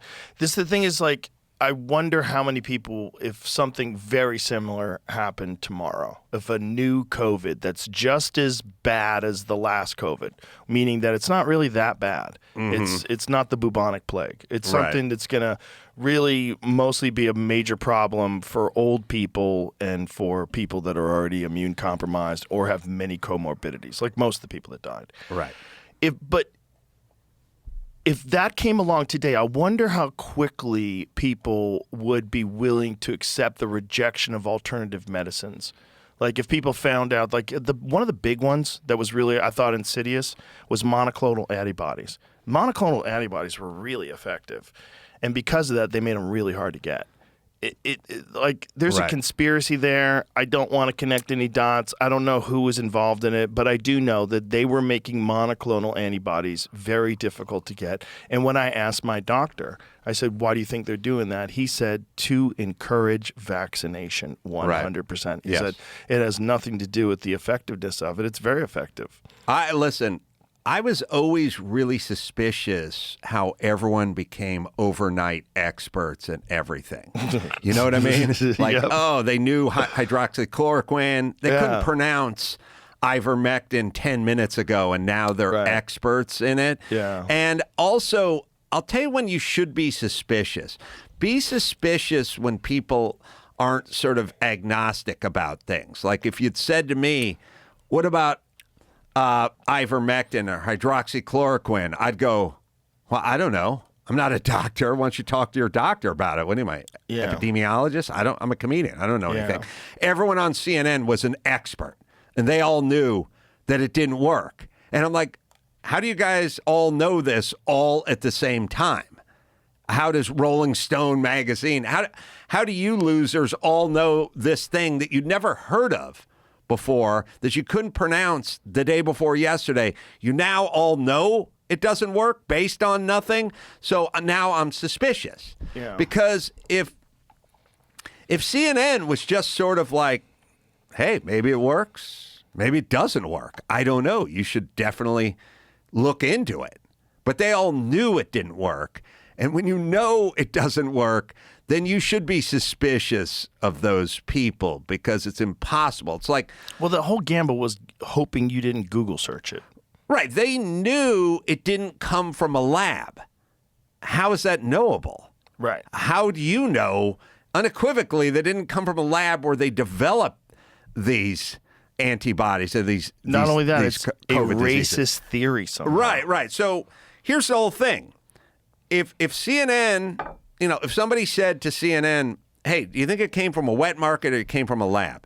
Do you think ivermectin works or hydroxychloroquine works? And they just went, I don't know. We got to look into it. Maybe it makes sense it came from a lab, but I don't know. We should look into it. But they all knew. Right. And when you know something you don't know, then you're lying. Right. That's propaganda. How it works. That's how it works. And that's what we got shoved down our face. The ivermectin thing was fascinating because when CNN was saying that I was taking a horse dewormer, which is they chose to refer to it as that. That's perfect. I had no idea ivermectin was even remotely controversial when I said that. Right. I didn't know.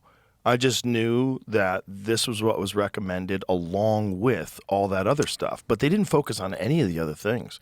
They couldn't dismiss monoclonal antibodies because everybody knew that was really effective. Right. IV vitamins, proven effective. But they protested so much. Like, I was yelling like they're going, oh, look at, Joe Rogan. I go, is Joe Rogan dead? Because he seems fine. Not only was I not dead, I got better really quick, and they didn't care about that at all. Like, Right. So and I'm not young. You know, at the time I was 53 or 54. It's not. It wasn't what they said it was, and that was what the problem was. But when it's- they found a right. healthy person who takes care of himself, got over it really quickly with these medications, they had to figure out. They turned my face yellow. I on know, TV. but here's my whole thing. Why would you mortgage your integrity?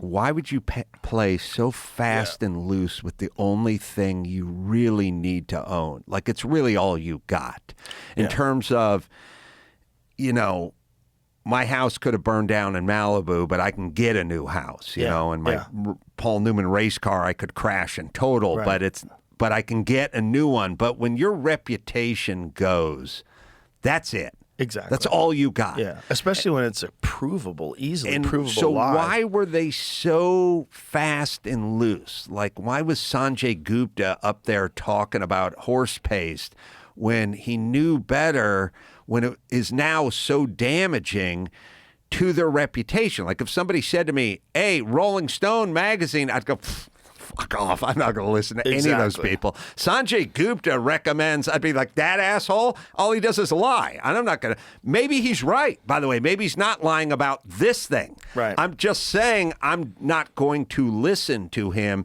and many other people because of this. Yeah. And I don't get why you would do that. I mean, for him to say horse pace, well, it can be used on a horse. It's like, I don't think Sanjay said that, but most of them did. he, you know, what he did is he went back onto like Anderson Cooper's show. Don Lemon. Or Don Lemon, Yeah. sorry. Yeah, to me, they're almost the same guy. They love lying and cock. Those are their things. But you're right, they're different. They're different. So he went on Don Lemon, and Don Lemon is going, but it can be used on a horse. He's like, well, it can't. I mean, he really should have used that moment to clarify a little bit, but he just sort of passively went along with Don Lemon. I think on it's that one. more of just not being a very brave person and being confronted Well, and not being agreed. very easy. Also, it was like, I think one of the first times he'd ever been attacked. He got attacked publicly after, and he got attacked publicly even more after that. And I actually made a post about it. Just like, he's a good guy. He's a part of a system. You know, I don't think Sanjay's a bad guy at all. I like talking to him. I think he's a very nice guy. I agree. And I feel that way about most people who were involved with this. Yeah. Most, not all, but still being a good guy, but sort of peddling misinformation that you know enough, like you know what the truth is. I At think a certain many of point- them don't. This is a problem with medicine. Like, say, if I believe Sanjay is a neurosurgeon. Is that correct? I believe that's what he does. He's a practicing doctor. Right. So that involves him being focused on his area of expertise all day long and very little time for anything else. You're working long hours. You're doing Right. very complicated surgeries. I don't think you have the time to go look on Reddit and find out conspiracy theories about SB40 and the fucking vaccine, the simian virus 40. Like, what is this? No, Hold on. What's mRNA? How did they make it? What do the tests actually show? What are the, no, he's going by whatever the medical establishment tells everyone to go by. If they're saying it's been shown to give you antibodies, it will stop deaths, this works, he's just going to say that. He's not the guy that's going to do a bunch of research and go find. So when he's saying that, when he's trying to tell people to get vaccinated, it's not because he's a propagandist. It's because he believes the business that he works for, because he's not that guy. He's not like Peter McCullough, who goes digging into all the studies and says, no, none of this is accurate. Or Robert Malone, who did the same thing, who's literally owns 9 patents on the creation of mRNA vaccine technology, got vaccinated, and then was telling people, don't do it. This is not what they said. It has a terrible reaction to the body. This is why it doesn't stay local. He starts saying all these things, and they're accusing him of spreading misinformation. Like, he literally helped create the fucking thing. Well, and he's telling you to not do it. They would go after anybody who that's- just got outside the narrative. But what I'm saying is Sanjay's not that guy. No, I Sanjay, agree. But he could have figured out the horse paste part. Like, there's a... I think he probably just wanted to keep that gig at CNN. Yes, I agree. And Don Lemon didn't want to take the L. He didn't want to take an L. Like, your whole company took an L. And here's the big way they took an L. They are used to doing that to people. They're used to doing that. They're used to lying about you. They're used to bullshitting and getting away with it because they had a bigger platform. Right. And I don't think they've realized up until that point, I don't think they realized how big podcasts had gotten. I really don't think they knew. I think they thought, we're CNN, we can get away with anything. There's 100 people working in this building. It's just him and fucking Jamie. This is crazy. We're going to bury this guy. Right. And I think they went for it in that way. And, first of all, I easily could have sued him. Oh, yeah. Easily. For sure. Easily could have won a ton of money. But my perspective was like, do you think you can just lie? And what? I can talk. Like, you can't stop me from telling the truth. This is mortgaging your integrity is the perfect way to describe it. Because, like, what a stupid thing to do for the whole network. I wouldn't care if it's the pharmaceutical drug companies or whoever. If I was the head of that network and someone said, we're going to just lie about someone and we're going to call a universally accepted effective medicine, we're going to call it horse dewormer, something that's in the World Health Organization's list of essential medicines. Yes. The guy who created it won a Nobel Prize. We're going to call that horse dewormer, and we're just going to say that it's killing people, and then we're going to just run with it. I'd be like, what the fuck are you talking about? We have to stay. CNN has to be here in 2030. CNN's got to be here in 2040. Yes. If we kill the reputation in 2020, you're going to fuck it up for the future. This is not worth doing. Well, they definitely, and by the way, they came right off of Russian collusion of like 4 years of that. Exactly. Right into COVID. Like, they were just wrong about everything. But you're right. They got used to it and they got kind of complacent. And I don't think they anticipated what you're talking about, the sort of alternative media and podcasters and just voices coming from other places. And also those voices being united. Like, you were saying things that I was saying, that Glenn Greenwald was saying, that Matt Taibbi was saying. It was like all these different podcasts were all saying, this is horse shit. Right. And that voice of this is horse shit was enormous in comparison to CNN. Right. But it's always, it's what happens to all sort of old guard companies, or many. I mean, it can be media, but could also just be automotive manufacturers. Like, the big three were so big and so dominant for so long in this country that when Toyota and Datsun started showing up in 1969, they're like, get out of here. Just going to try that little pop gun. No one wants that crap. Come on, man. We make land yachts, and they didn't start changing. Right. It took them a long time because they were like, we're Ford, we're Chrysler, we're GM, we're huge. We do it. We sell cars to the world, and they want our product. And nobody, I mean, it happens countlessly, like in business. Like, somebody needs to sound the alarm, but no one says anything, and they just sail off. And at some point, their market share drops, below 20% or whatever. And now it's time for a huge correction. Right. And I'm guessing legacy media is going through that. They're basically going through what the big three auto manufacturers went through in the early 80s. Like, we need to make a more reliable, smaller car that's more fuel efficient. Yeah, they were Toyota, Nissan, Datsun, whatever. They were way down the road on that, making those cars before Ford and Chrysler and GM and whatever started to begin to think about that. Right. So it's like an aircraft carrier. It takes a long time to turn around. And these media companies, at least like traditional legacy stuff, are realizing we got to right the ship.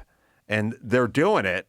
But it But takes how are a they while. doing it? I don't see any difference Well, in what like, they got, CNN's like- doing other than bringing on guys like Scott Jennings and Coleman Hughes and more reasonable people. It's like incremental. It's slow. Barry Weiss is now doing the news division at CBS. So CBS, who's like lying all through 60 Minutes and editing and cooking and all that kind of stuff, they found somebody from our sort of media sphere to come in and sort of be a little more middle of the road. And it's going to be tough because you got a bunch of old guard there who doesn't want to do it. I mean, it's sort of like the first Trump administration. Like he goes, I'm going to come in and I'm going to do a whole bunch of shit that I want to do. And it's like, not with all these old guard people hanging around going, all right, we'll call you president, but behind your back, we're not going to let you do any of this shit. Yeah. Well, it's going to take these progressive media companies a little while to flush out all of these college grads that have been there for 10 years that have just been used to having their way. Yeah, parasitic ideologues. Right. Yeah, that's news. I mean, half of what you see in the news is essentially propaganda.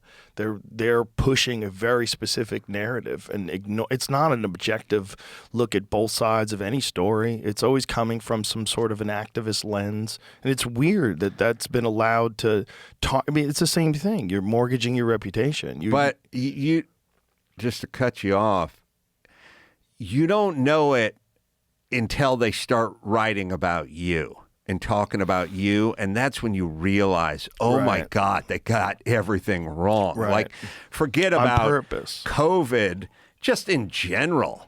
You know what I mean? Like, just back in the day when they'd start writing an article about you, I mean, at the beginning of your career or whatever, like I started noticing it when they just write articles about me.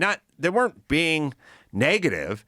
I just read the article and go, they got that wrong, they got that wrong, they got that wrong. And I realized that the person next to me who was just reading the newspaper thought it was all that. Right. You know what I mean? And so until they start writing about you, you don't really realize just how far off they are, even without an agenda. Right. And then once they get an agenda, now they're way the fuck off because now it's intentional. Whereas in the past, they're just inaccurate, you know. But it is kind of sobering to read stuff about yourself. And it's always like, oh, they got it wrong. Well, when someone's doing something like that on purpose, that's evil. That's an evil person. And that's a giant chunk of that business. A giant chunk of that business is purposely misrepresenting people because that's going to make for a more salacious story, or that's going to push the narrative that you're trying to push. And this BBC thing that they did with Trump, I'm sure you watched that. Like, that's a perfect example of that. They felt justified in editing something to make it look like he had a completely different sentence. Well, the funny thing about it is whenever they confront the outgoing head who's on the way out, they always go, yeah, we did this, but we're not biased at all. Right. And it's like... Well, it's first off, it's one or the other, bitch. Like, So yes, why you did you are do biased, and why did you do it? Why? By the way, you didn't get the tape like this. You edited the tape like this. So that's a calorie burner right there. A thing you could say you made a mistake when it's literally 53, 54 minutes later. He says the second part of the sentence. Right. That's crazy. Yeah, so you're biased and you're cooking it. Yeah. And that means we don't need to listen to the BBC anymore, which is the part about mortgaging your reputation, which people, I think, I've come to sort of learn that it's not always about accuracy. I think it's about authenticity, which is to say, people may disagree with something that Joe Rogan or Adam Carolla has to say, and that's fine because it's going to happen. I mean, that's society, that's opinions, that's how it works. But they have to believe you believe it. And if we believe you believe it, and I think a lot of your success is people go, he 100% believes what he is saying. And even if I disagree with 20% of your 100%, I will listen to you because you believe it. And I think that's the problem. The problem is when you don't believe that person believes what they're saying. Right. So you can be inaccurate. I mean, it's a lot of moving parts, a lot of information, a lot of stuff you never heard of before. You can be, something like COVID. I don't know about ivermectin or hydroxychloroquine. I don't know monoclonal, and I don't know any of this stuff. So I'm willing to go, I could make a mistake. I don't know this subject. But I am saying what I think and I believe. And if you believe that, then we're going to have a relationship. If you start thinking I'm lying, it's really going to hurt the relationship. Yeah, and if your job is to just lie, if they've given you some sort of a mandate, this is how we're going to frame this. It's not like it was their ideas to all lockstep in uniform start calling it horse dewormer. Right. And that Rolling Stone article where they pretended that a bunch of people were waiting in line at the emergency room for gunshot wounds. And not only that, it was a photo of people wearing winter coats because they were lining up for the flu shot. That was the stock photo. And this was Oklahoma in like August. First off, I was in Catalina when Rolling Stone ran that. I literally was looking at my phone. Was it at the same time when the lady was telling you to do the mask? Someone was yelling, "Get your mask," and I was looking at this thing. And it was so weird. I just had a flashback. I was there. Yeah, I did a gig in I don't know, it was the summer. It was like Catalina. But yeah, it was the middle of the summer and everyone was wearing beanies and parkas and scarves and stuff and Rolling Stone. And that's the problem. The problem is I used to subscribe to Rolling Stone when I was younger and I liked Rolling Stone and I would read their articles and I would believe Rolling Stone. And now I don't believe them anymore. Because of that, yeah. Right. And the real danger is they may be right about something, but I'm still not going to believe it because it's them. Exactly. And you may be wrong about something, but I'll believe that you mean it. And that's all you need. Well, if I am wrong about something and I find out I'm wrong about something, I'll tell you I was wrong about something. And I'll tell you why I thought differently and what I learned. I don't think you should be married to ideas. I think they should bounce around inside your head and you should cling on to them if they're rational and they make sense and if they've been challenged. But if you don't want your ideas ever challenged, then they're not ideas. You're basically in a religion. There's also, as we go down and talk about this sort of posture that you have, that I have in terms of your ideas, where I realize that having like a building background, my process is constantly saying to people, here's my idea. Here's what I want to do with this deck. Right. Now tell me why I'm wrong, or tell me how to make it better, or give me a better idea. Right. And oftentimes people go, why don't you just do it this way instead of that way? And I'll go, oh, that's okay, I'll do it. And from training with people and being in that world, it's constantly going, is there a better way to do this? And someone goes, you're doing this, but you should be doing that, and this is a better way.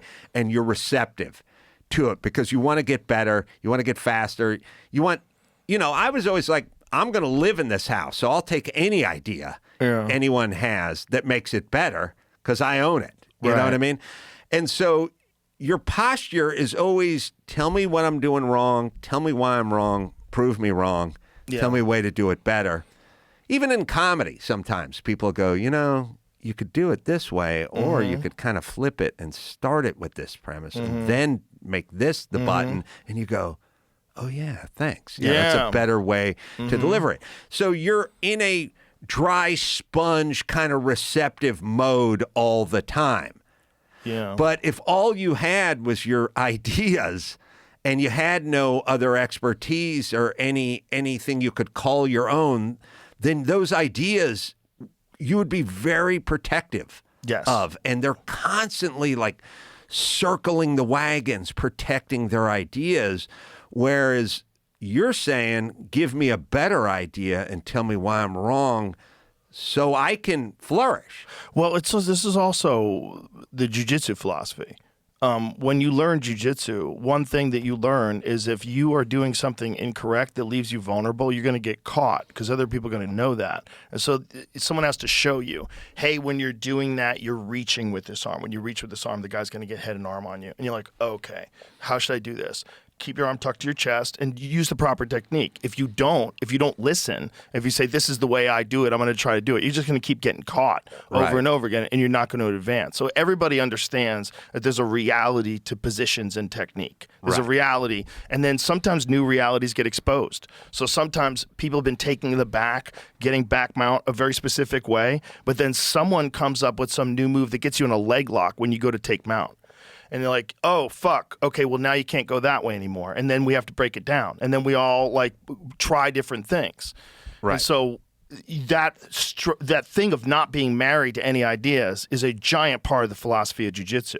Because all of a sudden there's heel hooks. Oh, I didn't think of that. You can't stand that way because then the guy can get you in the heel hook. Oh, Jesus. Right. All right, let's break down the guard pass now. We're going to have to do it a different way. And this is a constant cycle in jiu-jitsu because jiu-jitsu is never ending. There's new techniques in jiu-jitsu that are invented every day.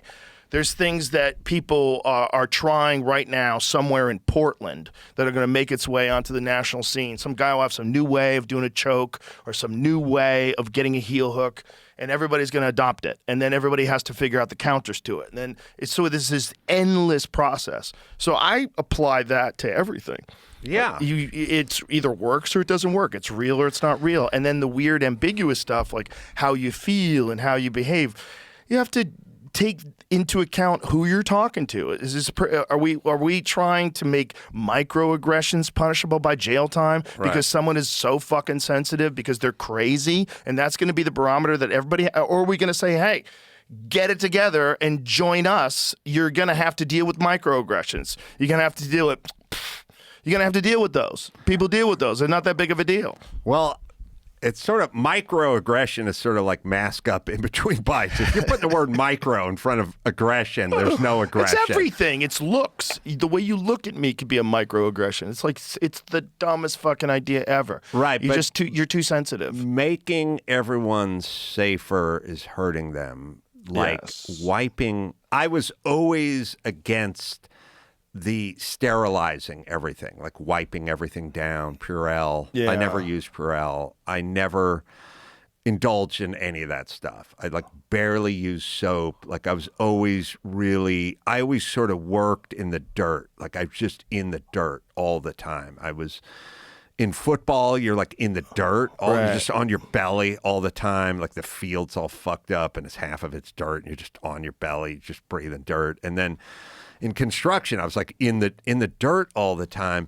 And I started noticing everyone was getting sick and having food allergies and allergic to peanuts and all this kind of stuff. And none of the in the dirt guys were ever allergic. Like I'd go on so many food runs for the crew, and a construction crew, you just go, I'm going on a lunch run. And they go, thanks. And you just leave. They don't say, I'm lactose intolerant, or I have a gluten situation, I can't use tree nuts. You just go. And you bring home a shitload of Taco Bell or whatever it is, and you just throw it at them, and they go, thanks, Hefe, and they just eat. Because their immune system is fine. They don't have any of this stuff. They're not wiping everything down. Right. And I think everyone has a gut issue now. Like everyone I know is like, I can't do that. There's too much acid in that pizza sauce. You know what I mean? I go, I'll eat it all. Give me the shit you can't eat. I'll eat it, you know? And everyone I know has got some sort of gut thing, some sort of head thing, some sort of bowel thing. And I realized they grew up sterile and taking antibiotics and wiping everything down and killing all the bacteria. And their immune system needs something to push back against. Like your immune system's got to work out a little bit. It's got to fight something. It's got to get worked out. And you are, they do those studies where like Amish kids don't have hay fever and they don't have peanut allergies, because they're outside. Also, they're not vaccinated. And they're not vaccinated. But people who have dogs that are outside dogs who come in are exposed to more stuff, and they get sick much less than just indoor dog people. And so their immune system is not working out. Like your immune system needs to work out like you need to work out. Like it needs something to do. And you taking away all the gravity gives it no workout. It's like being in the space shuttle and just floating around. You lose your muscle mass and you lose bone density. And I think your ideas are the same way, like with microaggressions and stuff like that. You need some calluses. Yeah. You need a little something built up, you know what I mean? Like a little intestinal fortitude, a little keep walking, a little just mind your P's and Q's. You need a little that. And if you're so vulnerable all the time, like literally your gut and your biome and your bacteria need a workout, but your brain needs a little workout, like a little controversy, a little pushback, a little somebody disagreeing with you. And if it's all bubble wrap and Purell and microaggressions, you have no system. You have no way to protect yourself. It's a really good point about the diseases, about getting sick, about just your health in general. Like being sterile and living on a street all the time, like stepping on concrete, never being exposed to nature at all.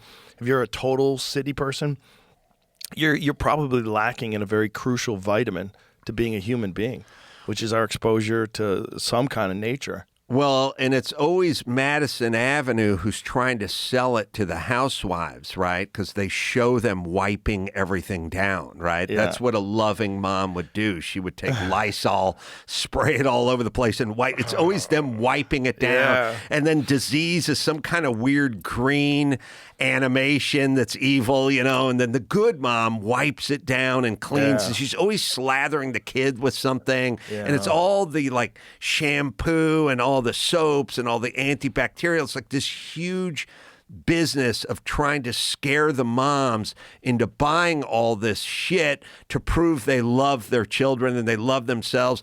And they've coached everyone up. Like if I say to people, like I'll go, I don't really use soap that much. They go, oh, gross. Oh, dude, yuck. Yuck. And I go, I just rinse off in the shower and then I go about my business. And I go, oh, and I'll go like, sometimes I won't shower for like 3 days. And I'll go, whoa, gross, so gross. Like it's a campaign. It's not that different than COVID. Like if you go, I don't want to wear a mask, they all turn on you because they've all been sort of programmed. But I'm also the one who never gets sick. And you're the one who's always taking all your Tums and all your Mylanta and all your stomach shit and all that. You're the one who's taking all that. I never take any of that. Do you work out and then take a shower after a workout? I try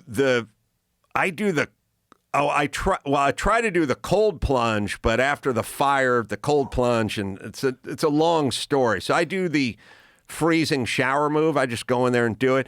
Yeah, like I don't want to be gamey. You know what I mean? Like I'll put on some deodorant and that kind of stuff. Like I'm not looking to offend people on the subway. But you don't use soap after a hard workout. Never use shampoo, never use soap. Like if you bought me a bottle of shampoo, it would last like 28 years. Oh. Well, I got in the habit of always showering and washing my skin because of jujitsu.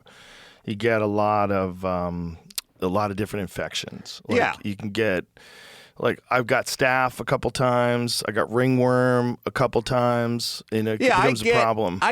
I'm not saying outlaw soap.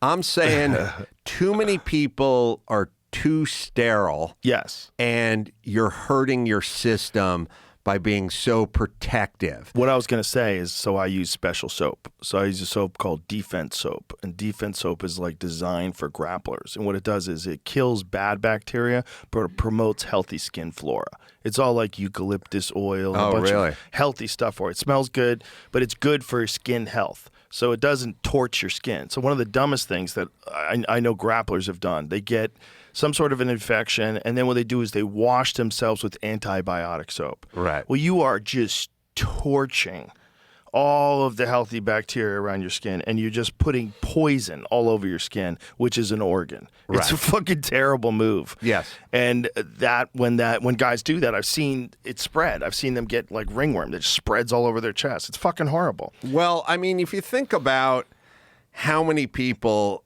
have peanut allergies now versus what we grew up with, because I've never heard of anyone being allergic to peanut butter when I was a kid. No, I never heard about it And either. now 30% of kids are like allergic to peanuts, and it's because they're not exposing them to it. It's because we're removing the peanuts from the house and the airplanes and everything else.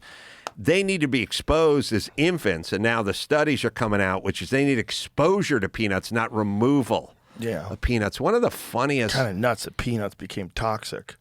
I mean, if you want to show an example of how kooky we've made the world, peanuts used to be everywhere. It's funny that peanut butter is like the only universal food when you're trying to trap any critter. Like you just go, we got a raccoon in our backyard. Get some peanut butter put it. We got a rat. hilarious. We got a mouse. Whatever, a lizard. You just go, get some peanut butter. Now humans are the only creatures that can't eat peanut butter. The animal kingdom, you can catch a buffalo with peanut butter. Every animal on the planet agrees on peanut butter, but we're removing it from the classroom. That's so funny. And it's so true. Remember they used to hand out peanuts in airplanes and they stopped doing it because people got so bad with peanut allergies that the peanut dust was dangerous. Right. And so what is going on in the last 20 minutes? It's not like human physiology has changed that much in the last 40 years that everyone is allergic to peanuts. Like you are removing them. We're not building a tolerance to anything. Our systems are weakened because you've sterilized everything in our world. Everything is sterilized now, and now we're vulnerable because we didn't build up any immunity to anything. But I really don't, I do, like, when you go to space, they got a big problem, no gravity. Right. And their bodies wither. Yep. And they need to figure out, like they agree, you need gravity. You need gravity in the world of ideas, and you need gravity in the world of your microbiome in your gut. Like we just, as human beings, we just need gravity everywhere. Right. It's you not need some kind of just resistance. Yeah, you need somebody pushing against weights. Like you need gravity for your quads, and you need them for your ideas, and you need them for your immune system. Maybe that's the problem with dumb people. Maybe they're just out of shape, just brain-wise. Like they're just like a couch potato for the brain. They just never tried to get it moving. Maybe it's not even that they're that dumb, that they just have the dumb patterns. I don't think obviously I don't think everyone's a blank slate. I think some people definitely have intellectual advantages at a young age. But I think, the amount of people that just kind of give up and never put forth any effort at all, it's a lot, man. It's a lot. Well, it's I think a lot of it is because I grew up in a real downtrodden environment, and you just kind of get broken. Right. You're just like I could remember sitting around watching TV, and it's like the Brady Bunch are going to Hawaii, and I'd go like, who goes to Hawaii? How do you even go to Hawaii? Like, how would you get to Hawaii? Who has? And then they check into the hotel and it pulls a credit card out. Like, who's got a credit card? How would you do this? Like, that's for other people. Like, that's how you would look. Almost every commercial where you'd see somebody successful or a sitcom or something like that, I would just go, well, that's for other people. That's not for us. Right. And so you get really like broken, and then you just kind of buy in, and then you go, well, this is my lot in life. That's for like other people. And it like infects you, and it infects whole communities. You know what I mean? And they just go, there's nothing better. Like, it's not that we don't know there's credit cards and big homes and nice cars. Like, I knew about all of it, but it wasn't for me, or it wasn't for my family, and it wasn't for my friends.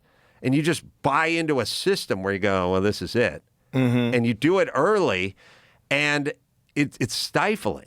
I think it's very difficult to break out unless you find a thing that you do, maybe a sport where you travel and go to different places and meet different people. Something. It has to be something. You get involved in something where you tap into a community of people that think differently. You start a band, whatever it is.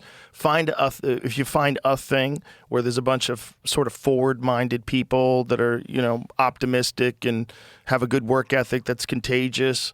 But if you're just stuck in your neighborhood with the same people and the same family members that are real negative, it's a giant problem because they program you, whether you realize it or not. As much as you want to pretend you're wholly and entirely independent, no one is. Everyone is at least partially dependent upon the people they surround themselves with and the energy of the people they surround themselves with. Yeah. So it's hard. Yeah, I remember I said to my mom when I was like 8, I was like, why don't you get a job? You know, because if you get a job, then maybe we could go to Hawaii with the Bradys, you know, or we could have a decent car, like something. We could have stuff. Because I wasn't really thinking about, you know, it's an interesting thing. My whole life, no one ever said the word career. They said job. You got to get a job. Yeah. They didn't go career. Yeah. They go like, what do you want to do? What are you good at? Yeah. They didn't think in terms of career. This is, you get a job. It sucks, but you got the weekends, you know. Yeah. But I said to my mom, I go, why don't you get a job? And she goes, I get a job, I'll lose my welfare. And I was like, oh, I guess that makes sense. Like I was 8, you know. I was like, oh, yeah, that makes sense. And then I realized the fact that it made sense to me means I was being sort of indoctrinated into that system. It's beneficial for really poor people. It's also a trap. Oh, it's a free stuff is a gilded cage, man. It is bad. We had a free house and welfare, and it was stifling. Isn't that crazy? Yeah, it was. You're so. Like sometimes people go like, why'd you get into comedy? And I'm like, I wanted some air conditioning, man. And they go, really? And I go, yeah, it was miserable. Like it was sucked. I drove a truck. It didn't have air conditioning. I lived in a crappy apartment. Didn't have air conditioning. And I went to a job site. There was no air. And I was in the San Fernando Valley. Like I was broiling, you know? So I did it because I wanted air conditioning. But I had to be miserable. Like I had discomfort. I was not comfortable. I didn't have air, and I wanted air. And so I knew to get air, I had to get paid. And so I was like motivated to do stuff. And when you're kind of comfortable, you're not really that motivated. Right. And I realized, like, when you were young, when I was young, like I was probably confused, but I was hungry. I was like, I want to get something done. Like, I want to do something. I want to do something. And I would talk to people like young dudes, you know, who worked for me or whatever. And I wasn't trying to insult them, but I was kind of curious. I'd be like, you're a 30-year-old dude and you're just not getting it done. Like I wouldn't say it to them, but I'd be like, what are you into? You know? And I realized that there was no fire in the belly. You know what I mean? Like when you came up, when you were younger, like when I met Jimmy Kimmel, Jimmy was like 26 when I met him. And it was like, he was on it. He had a motor, like he wanted to do something. And I was like, good, I want to do something too. We'll do it together. You know, there's like a fire. And I start talking to all these young dudes and I'm like, what's up? You know, and they're like, man. And I go, what's the deal? So you got a car and it's got air conditioning and it runs and you're not really a car guy. Like I'm a car guy, but when you're poor and you're a car guy, it's super frustrating, right? Because you want something cool. Like I wanted a cool car, but I had to drive a truck with a lumber rack and a bed box on it because I'm a carpenter and I can't have a sports car because you can't put plywood in a sports car, you know? So I would talk to these young guys and I'd go, you a car guy? And they go, nah, I don't really like. I go, what do you like? They have video games, edibles. I like pot, video games, and watching stuff on Netflix. And I go, you got a big TV? They go, yeah, I got a 70-inch TV. I got a Mini Cooper automatic with air, and I like to eat pot. You know? And I'd be like, you have air conditioning? They'd be like, yeah. I'd be like, oh, you don't want anything. They don't want anything. You don't want anything. Like, I wanted cool cars with air conditioning in them. And so I was motivated to do stuff. Don't you think that some people are just internally motivated anyway because they become curious about something and they really want to get good at it? Oh, like that's an yeah. inherent part of being a person. I do. One of the most interesting things, and I don't know why, it just stuck with me from years ago, but I was watching one of those like 20/20 shows or 48 Hours or something like that. And they were showing guys who trained dogs, like dogs who sniffed out gunpowder at the airport or contraband or whatever, you know. And I was looking at this thing, and I was thinking to myself, I was like, every time there's a dog that does something, sniffs out drugs or explosives or whatever, they're all different breeds of dogs. Right. And I was like, why are they all different breeds of dogs? Like, why isn't there like one dog that does all super good at gunpowder and cocaine and whatever? And in the show, they go, well, we just go down to the pound. We get any dog, and we can train them. And the guy goes, well, how do you know what dog to get? And they go, the enthusiastic dog. Like, you go to the pound, some dog's just sleeping. You walk in, it doesn't lift its head. The other dog's jumping up and down, doing backflips, and they go, we'll get that dog. Because that dog's enthusiastic. Now, he doesn't know anything about gunpowder or cocaine, but he's got a motor, and we're going to teach him. And I started thinking, oh, I know a lot of people that are like tired pound dogs. Yes. And then I know a lot of people that are yappy pound dogs. And once you take the yappy pound dog, like Joe Rogan, you go, well, go ahead and get into bow hunting. And you go, what does he know about bow hunting? He's like, nothing, but he's going to find out. And he's going to learn, and he's going to practice because he's got a motor. Yeah. And there's a lot of people I know, they're just kind of flatliners, and they don't have that motor. And if you have the motor, you'll be fine. Well, part of the motor is your physical body. And that's something that a lot of like self-professed intellectuals like to ignore. The amount of energy that you have to think about things is dependent upon the amount of energy your whole system has. A giant part of your system is your body. And it's not just a vanity thing. It's a function of it. If it works better, you think better. Everything works. I see it on a day-to-day basis. If I have a day where I do not work out, my brain, I don't think as quickly. It doesn't work as well. I'm more irritable. Maybe I don't react the same way that I would if I was more calm and relaxed after a workout. There's a lot of things going on where it balances out your mind and your ability to think. It alleviates anxiety, lets you think more clearly. And one of the things that writers like to say, it's one of the, and I was actually just talking to someone about this yesterday. A comic does this. After you write, to go for a walk.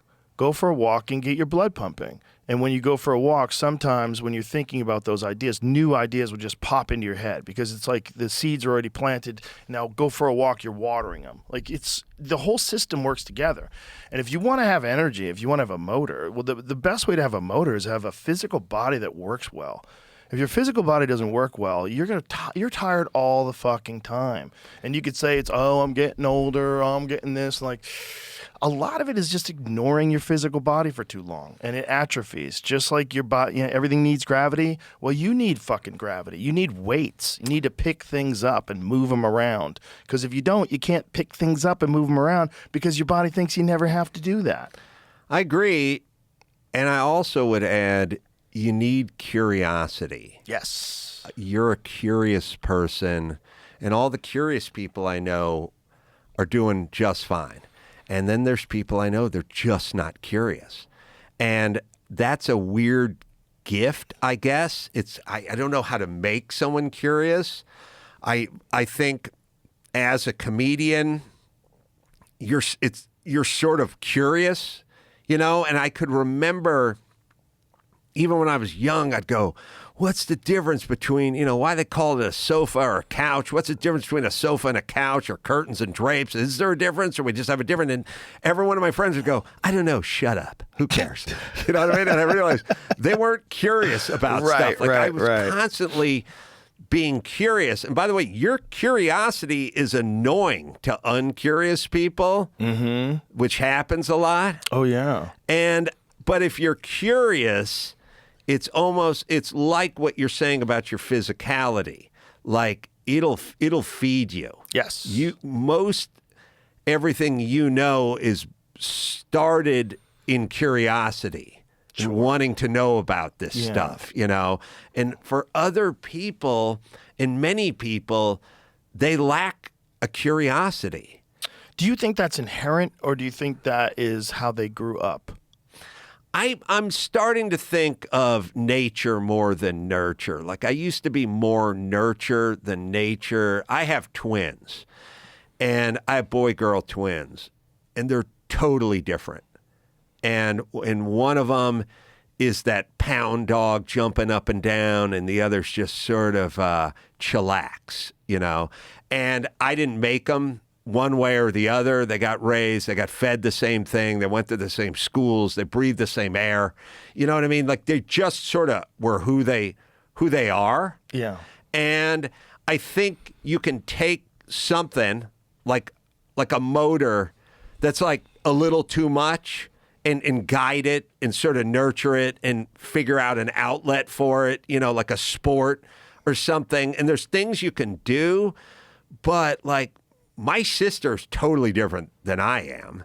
And I didn't get this way or that way. My parents didn't instill anything in me. Didn't guide me. I didn't have conversations with them about things. I wasn't exposed to anything. I was just kind of who I was. Well, it makes sense that we see it in nature, right? We see it in animals for sure. Like there's a golden retriever, that's what I have, and then there's a Belgian Malinois. They're two very different dogs. One of them is a great family pet, and one of them is a meat missile. Right. And that's just how they come out of the box. Right. And the idea that wouldn't be the case with humans is kind of ridiculous.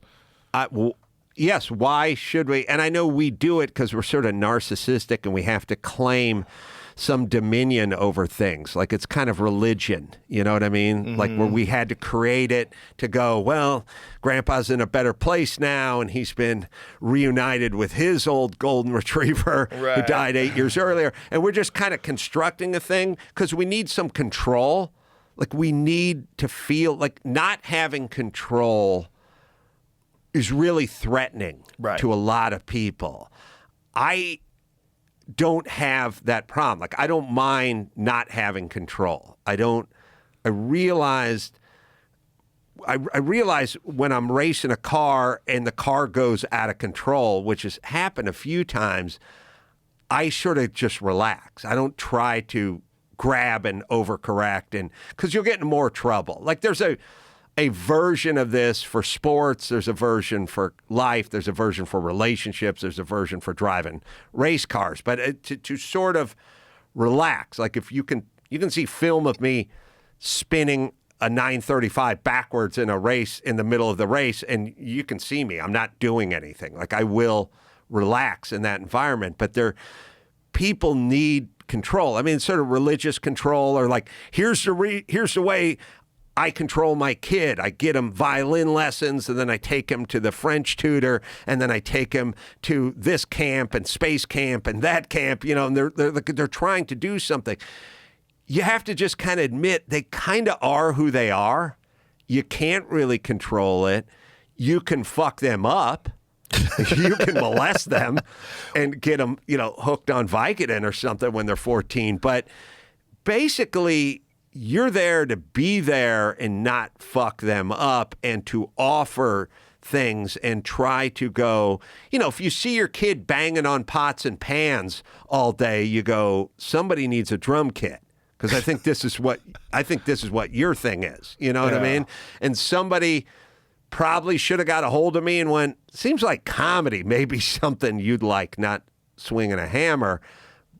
But I figured it out because it was there. Well, nobody could ever really give you that advice, honestly, because the problem is most people that aren't involved in it don't even know where to start, how you would do it, how difficult it would be, how long the process is, what is it like to actually put together an act. No, I don't think your mom or your dad can craft a good, tight 20-minute set for you. No, but I'm saying they would never encourage you to do it. Very few parents would encourage their kid to take such a risky approach to life. No, I agree. I think there's a middle ground where they go, you seem to like to talk, or you seem to like ideas, or you seem to be sort of creative. So ideally, right? Yeah, ideally. But it depends on the family. Maybe it's a family that doesn't encourage creativity. Maybe the dad's in finance. Maybe the mom is, you know, who knows?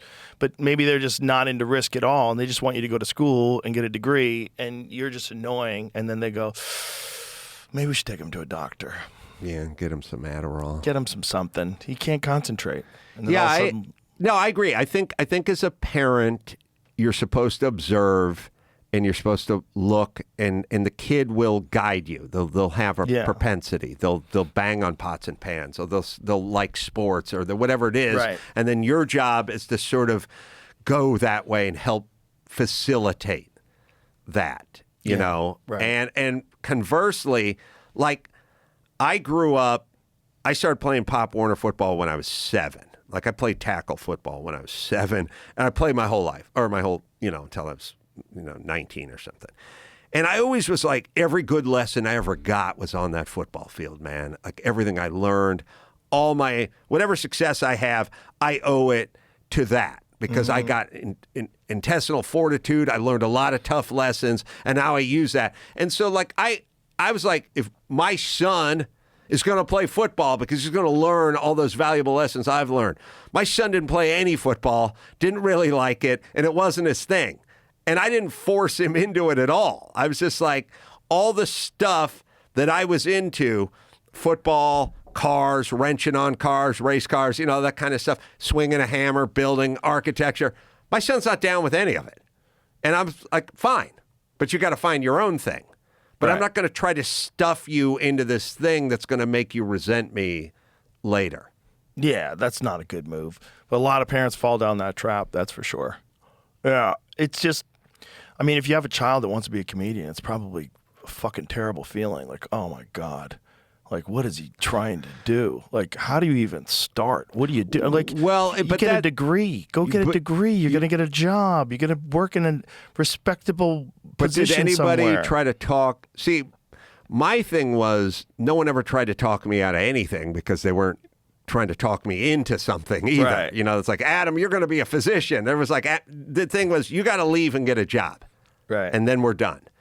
So I never had anyone say it was a harebrained idea or it's not going to work, because they didn't care enough to get that involved. It's not like I was going to go into my dad's unfinished furniture business and open that empire. And I don't imagine you got a lot of that either, did you? No, but that's the good thing. I got to figure it out on my own. Well, the thing that's kind of cool about where you landed is it's organic, in the sense that like I ran into someone who I went to high school with, and I like asked him what he's doing, and he's doing fine. He goes, I do outdoor signage. I do big vinyl signs. Like when the Oscars come to town, we print the signs that hang the whatever. And it's his business. It's his dad's business. It's their family business. And I thought, nobody, when they're 15, says, I'm going to make vinyl signage. They want to be an astronaut or a baseball player or a comedian or whatever. But you're doing it. But is this really where you belong? Or is it just because your dad did it and it's lucrative and whatever? And the thing that I'm happy about, at least as it pertains to stand-up or comedy or whatever, cars or whatever I'm into, it's all organic. Right. There's no dad was a comedian or dad raced cars or dad had You're just into cars because you're into cars. You're into doing a podcast because you enjoy it. Yeah. Right. So you're where you should be, because you didn't get sort of artificially coaxed or pushed into something where it's just kind of like, yeah, I'm a doctor because my dad is a doctor or a lawyer, like whatever that thing is. Like you can own it 100%. Yeah. And I think it's fine if your dad's a lawyer and you become a lawyer and you take over his practice one day. Like that's good. That's successful. You're paying taxes. Good. But I don't know, can you ever 100% really own it? Like you can own maybe this, you couldn't or I couldn't, but maybe for some people that's fine. I don't want to set it's definitely fine, and I don't even know if they think about it. Right. Well, I know you would. But the thing is, like, you have the very fortunate situation that I have, which is we are our own boss. And when you are your own boss, it's infinitely easier. You're responsible for all the stuff you do. You know what to do. No one's telling you what to do or how to do it. No one's telling you what to say. You say what you want to say. And that's very rare. It's very rare and very fortunate. And it also is freeing. Because like the aforementioned CNN, Sanjay Gupta, whatever, you're in an apparatus. Right. And it's an apparatus where I don't think people are actually explicitly told lie. Here's what we're saying. Right. But it's sort of like if you worked at a big company and the president was vegan and you started showing up with a ham sandwich for lunch and someone's like, I don't think you should eat that in front of Gary. And you go, well, he's vegan. Yeah, okay. Well, he doesn't appreciate. You'd go, oh, okay. And you would start getting the idea that this wasn't a great plan. You know what I mean? And so would everyone who worked at that place, right? And then eventually you'd go, what's for lunch? And they'd go, the veggie lover sub. And you'd go, well, what about the roast beef? And someone goes, listen, man, I'm not telling you can't eat it. I'm saying it's probably a good idea if you'd like to grow with this company to just eat the fucking veggie sub, would you? Especially if Gary comes down here. And so it's not like it's not like the boss showed up and went, you can't eat chicken anymore. It's understood what's going on around there. Right. And if you're working for CNN and you just walk in and you go, hey, listen, I don't agree with Trump about everything, but I think he's right about this ivermectin thing. Right. People start looking at you sideways, and you'd get the idea that maybe you weren't long for that job. And that's what you got to deal with in any environment, And the thing that's nice about creating your own environment is back to being organic. It's what you believe. Yeah. I mean, it may not be 100% accurate. It may not be right all the time, but it is authentic. But how crazy is it that authentic is rare? Like that we've made it all the way to 2025 with all the communication we have with the internet, and authentic is still rare. That's really weird. Well, it's so easy to do. I think we're so obsessed with not being cast out. Being cast out is like a major human thing, and I've realized, like, I remember, I always bring it up on my podcast, but I don't know why, but I was in Maui and with the Brady family. I was in Maui, it was 10 years ago, and I was sitting at a table having brunch with like a bunch of nice people we traveled to Maui with, the couples and the kids, and go to the resort, and it's the dads and the moms, and there's like 10 adults, and everyone brings their kids and all that. And we're sitting having brunch, and we're like enjoying ourselves. And somehow someone fired up a leaf blower in the back, some gardener off to the side. And it's like, goddamn leaf blower, can't enjoy our conversation. It's too loud or whatever. And I said to the table, I go,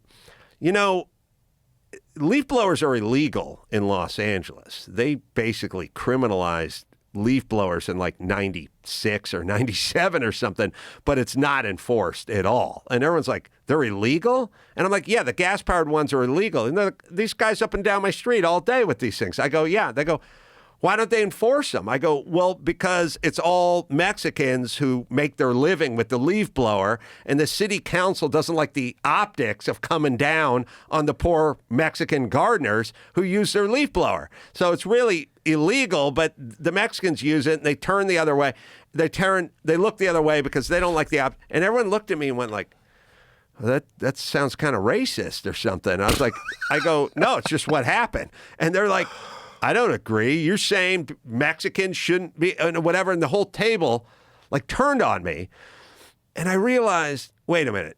None of you assholes know anything about this subject. I know because I read an article on it. There was literally like the Million Man Mexican March. They went down to City Hall. They brought their leaf blowers. And the Lily White City Council was like, we don't like the optics of busting poor, hardworking Mexican gardeners. I remember all this. Right. And Brian Holtzman had a bit about it. I was telling the table about, I wish he was with me in Maui, he could have defended me. But I was sitting there and I realized like the whole table was turning on me because they were like kind of white liberal folks. They're my friends.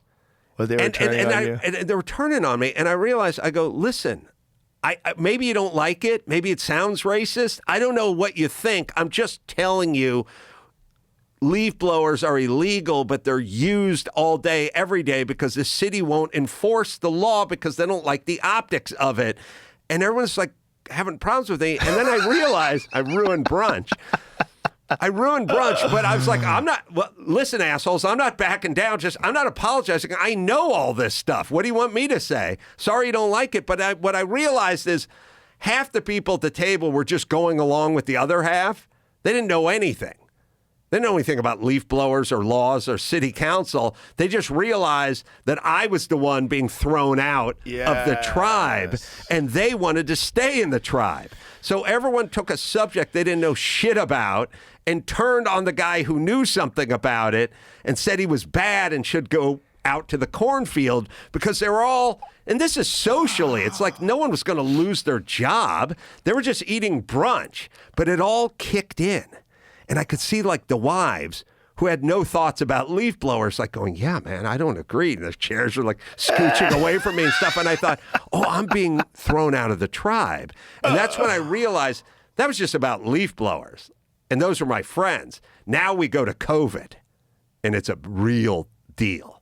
Now, that feeling of not wanting to be excommunicated from the tribe. Mm-hmm. And it's so easy to get everyone to go along with everything because we have that innate, baked in human quality of not wanting to be ostracized and pushed out of the tribe. And I also started to realize that you're good at what you do, and so you can say and do what you want. Most people are mediocre at what they do, and they can't afford to be unpopular.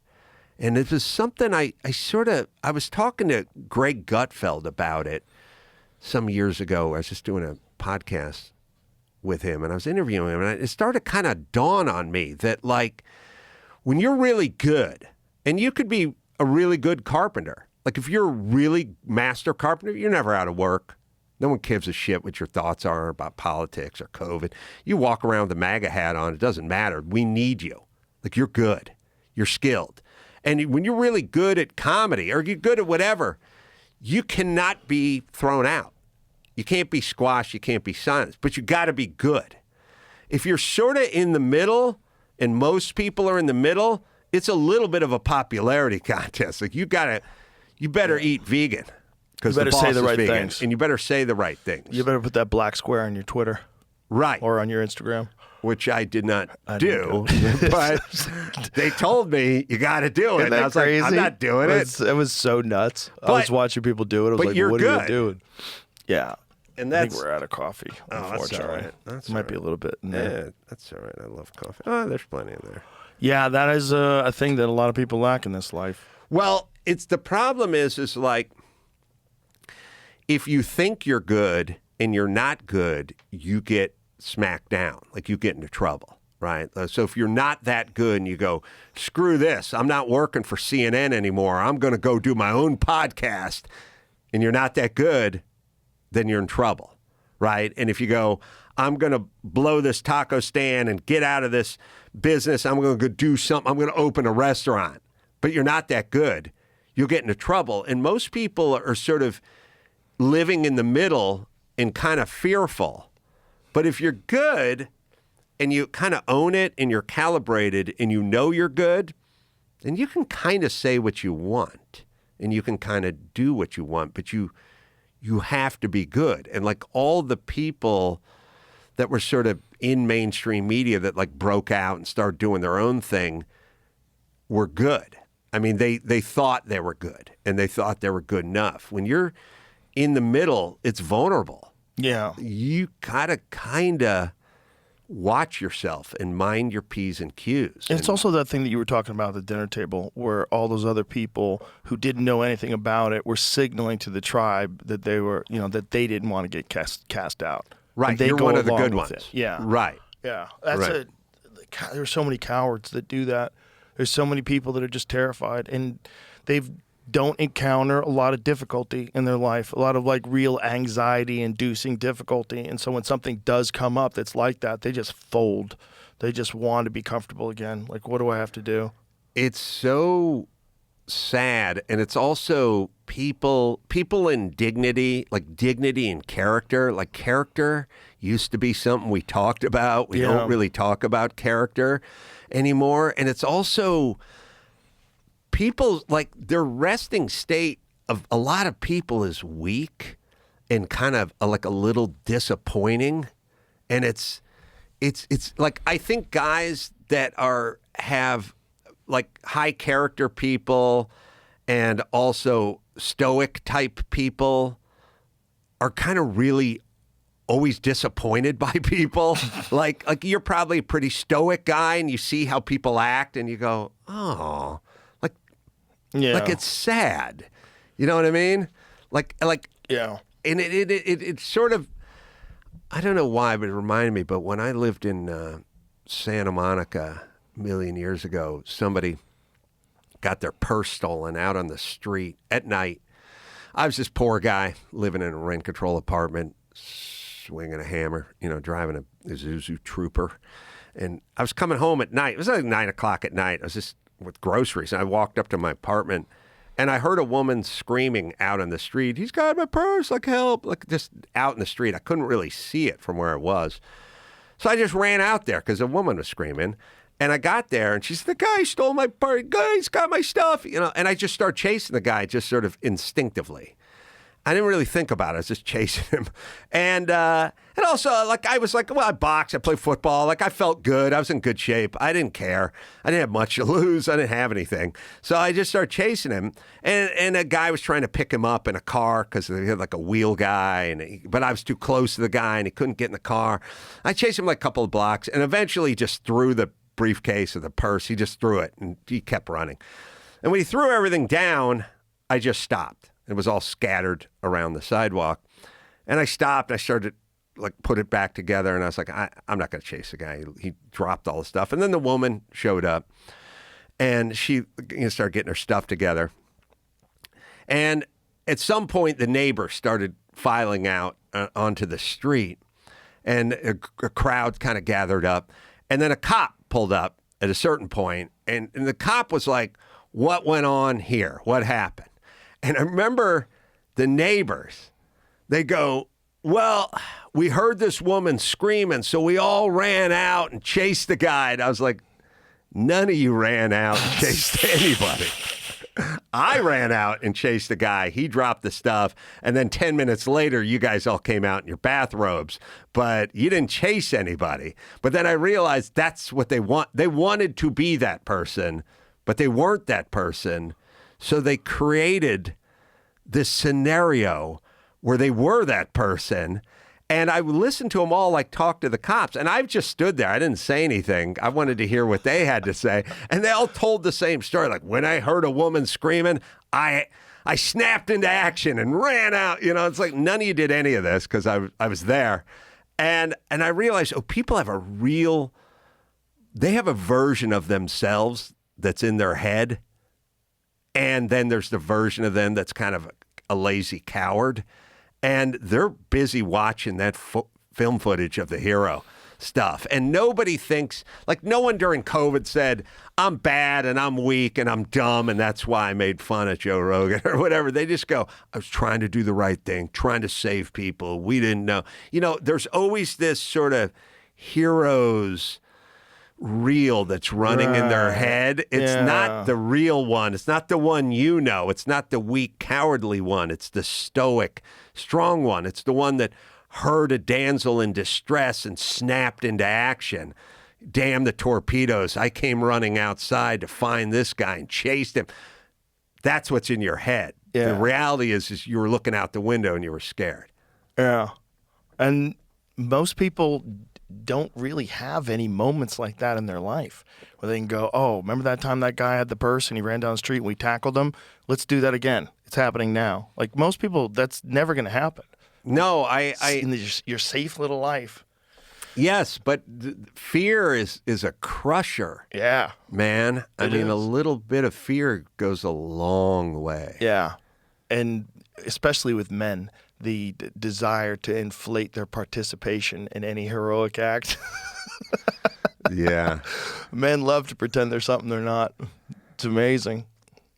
It's sad, Joe. Well, it definitely is, but it's also a symptom of a lack of being tested. You know, all the people that I know that, like I always say this about MMA fighters, they're like the nicest people you're ever going to run into. Oh, for sure. Because they don't have to test themselves with you. They've been tested constantly. No, there's something about the boxer and the fighter and those guys that are like so secure in their version or vision of themselves that they're never overcompensating with a bunch of other horse shit. And Yeah. I sort of always like those guys, and I've always found it to be that way, like being in boxing gyms and stuff. Like the movie version of the boxing gym is, hey, tough guy, you know, whatever. And the reality is people are like, I could remember like back in the day, like the bell, you know, because you're on a bell. And, you know, the whole gym was on a bell, right? Yeah. Like 3 minutes and then 1 minute off or whatever. And like it's sometimes you'd go walking up to a heavy bag because you didn't think the guy was on it. And then some huge dude would come up and go, oh, I'm sorry, I was working on that bag. And I go, oh, okay. And he'd go, sorry, you can get in. And like, it wasn't like, hey, bro, you know, well, there wasn't any of that. Right. It was always really, they always seemed like secure and kind of calm. I mean, it was sort of like a big dog versus a yappy little dog. You know what I mean? Like the big dog sort of knows. And I appreciate it. And I like that. And I definitely like those guys. And I see why you like those kind of guys, because they're just more attractive. Like they're just better. And I was going to tell you that, you know, when people like, there's so many weird, soft sort of dudes like transitioning and all that shit. And then there's these sort of carnivore meat lovers, MMA guys going on. And it was Dr. Drew. Dr. Drew always says to me, where are we going? What's going on? Where are we heading as a society? When are we going to fix this, essentially? And I just said, safe spaces and octagons. He's like, what do you mean? I go, the fucking safe space people are going to go further that way. And then there's a group of people that are moving to Florida and moving to Texas, and they're going the other direction. Like in LA, when they started pushing electric cars, I started seeing tons of Ram dually pickup trucks popping up. Like for every one person you push into an electric car or a Prius, another dude buys a Ram and puts a gun rack on it. Like that's what we're doing. And I don't know how it's going to end, but I can tell you we're just going safe spaces and octagons. It's going to be move out to Texas and practice MMA with Joe Rogan, or it's going to be move to Seattle and get your dick cut off. And there'll be nothing in between. That's the ultimate civil war. Yes. And it's my conclusion that the safe spaces eventually are going to have to come to the octagons and go, we need protection. Well, we need you. It's a great way to look at the world right now. And it's certainly a symptom of going one way or the other. And but I always wonder, is it the nature or the nurture thing? Like, is there something wrong with not just society, but also the environment, that we are creating more biological organisms that are susceptible to weakness?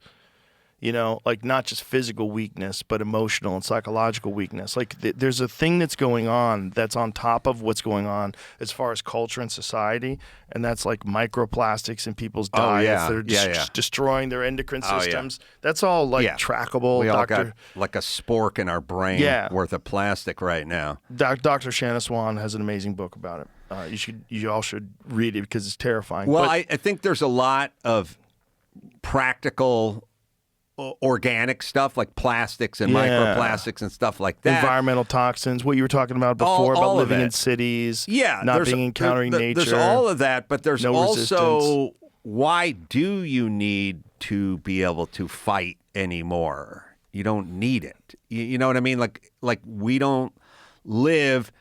Why do you need to be able to lift heavy things? You know what I mean? Right. Like, hey, man, if you're a coal miner or you work on a farm and there's bales of hay and you got to check, you can't have a wimpy guy throwing bales of hay up onto the loft, you know, but everything is computerized and air conditioned and you're in your cubicle. Like, what do we need you for?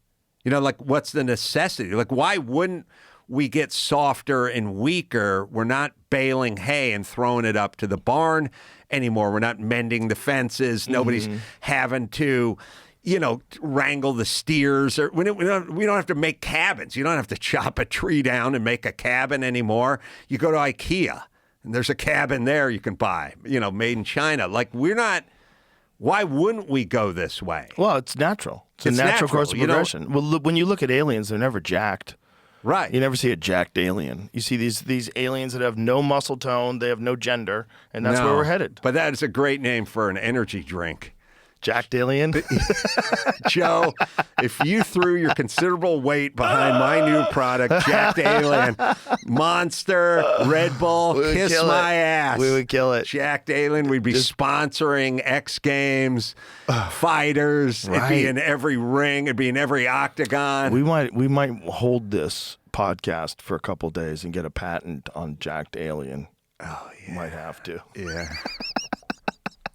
You're going to be the face of Jacked Alien, by the way. It's where humanity seems to be heading, some sort of genderless direction. Yeah, where everyone's a giant egghead. Right. You don't need to fuck and you don't need to fight. So what do we need all this shit for? If the aliens aren't real, I think that's what the architect. There's a Jacked Alien website. What is it? Oh, really? Workout clothes. That's hilarious. They make workout clothes? Yeah. That's I'm suing the shit out of that company, is so man. funny. That's my IP, man. Jacked Alien. That's hilarious. Well, we just gave him some press. Shout out to Jacked Alien. I hope you got cool shit.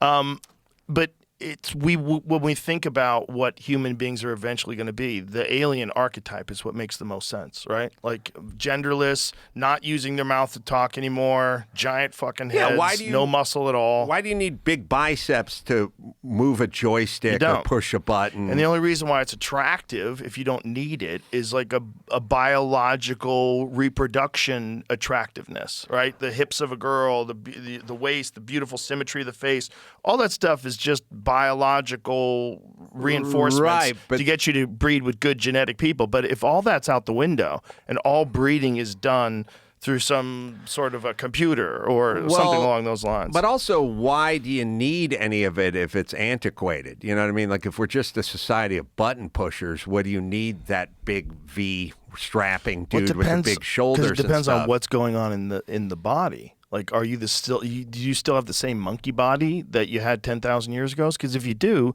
you're going to need to exercise just for sanity, and it'll help you to have all those things. And things like jujitsu, you probably don't need to use jujitsu ever in your life if you're lucky, but it's a good thing to learn because it's really fucking hard to do.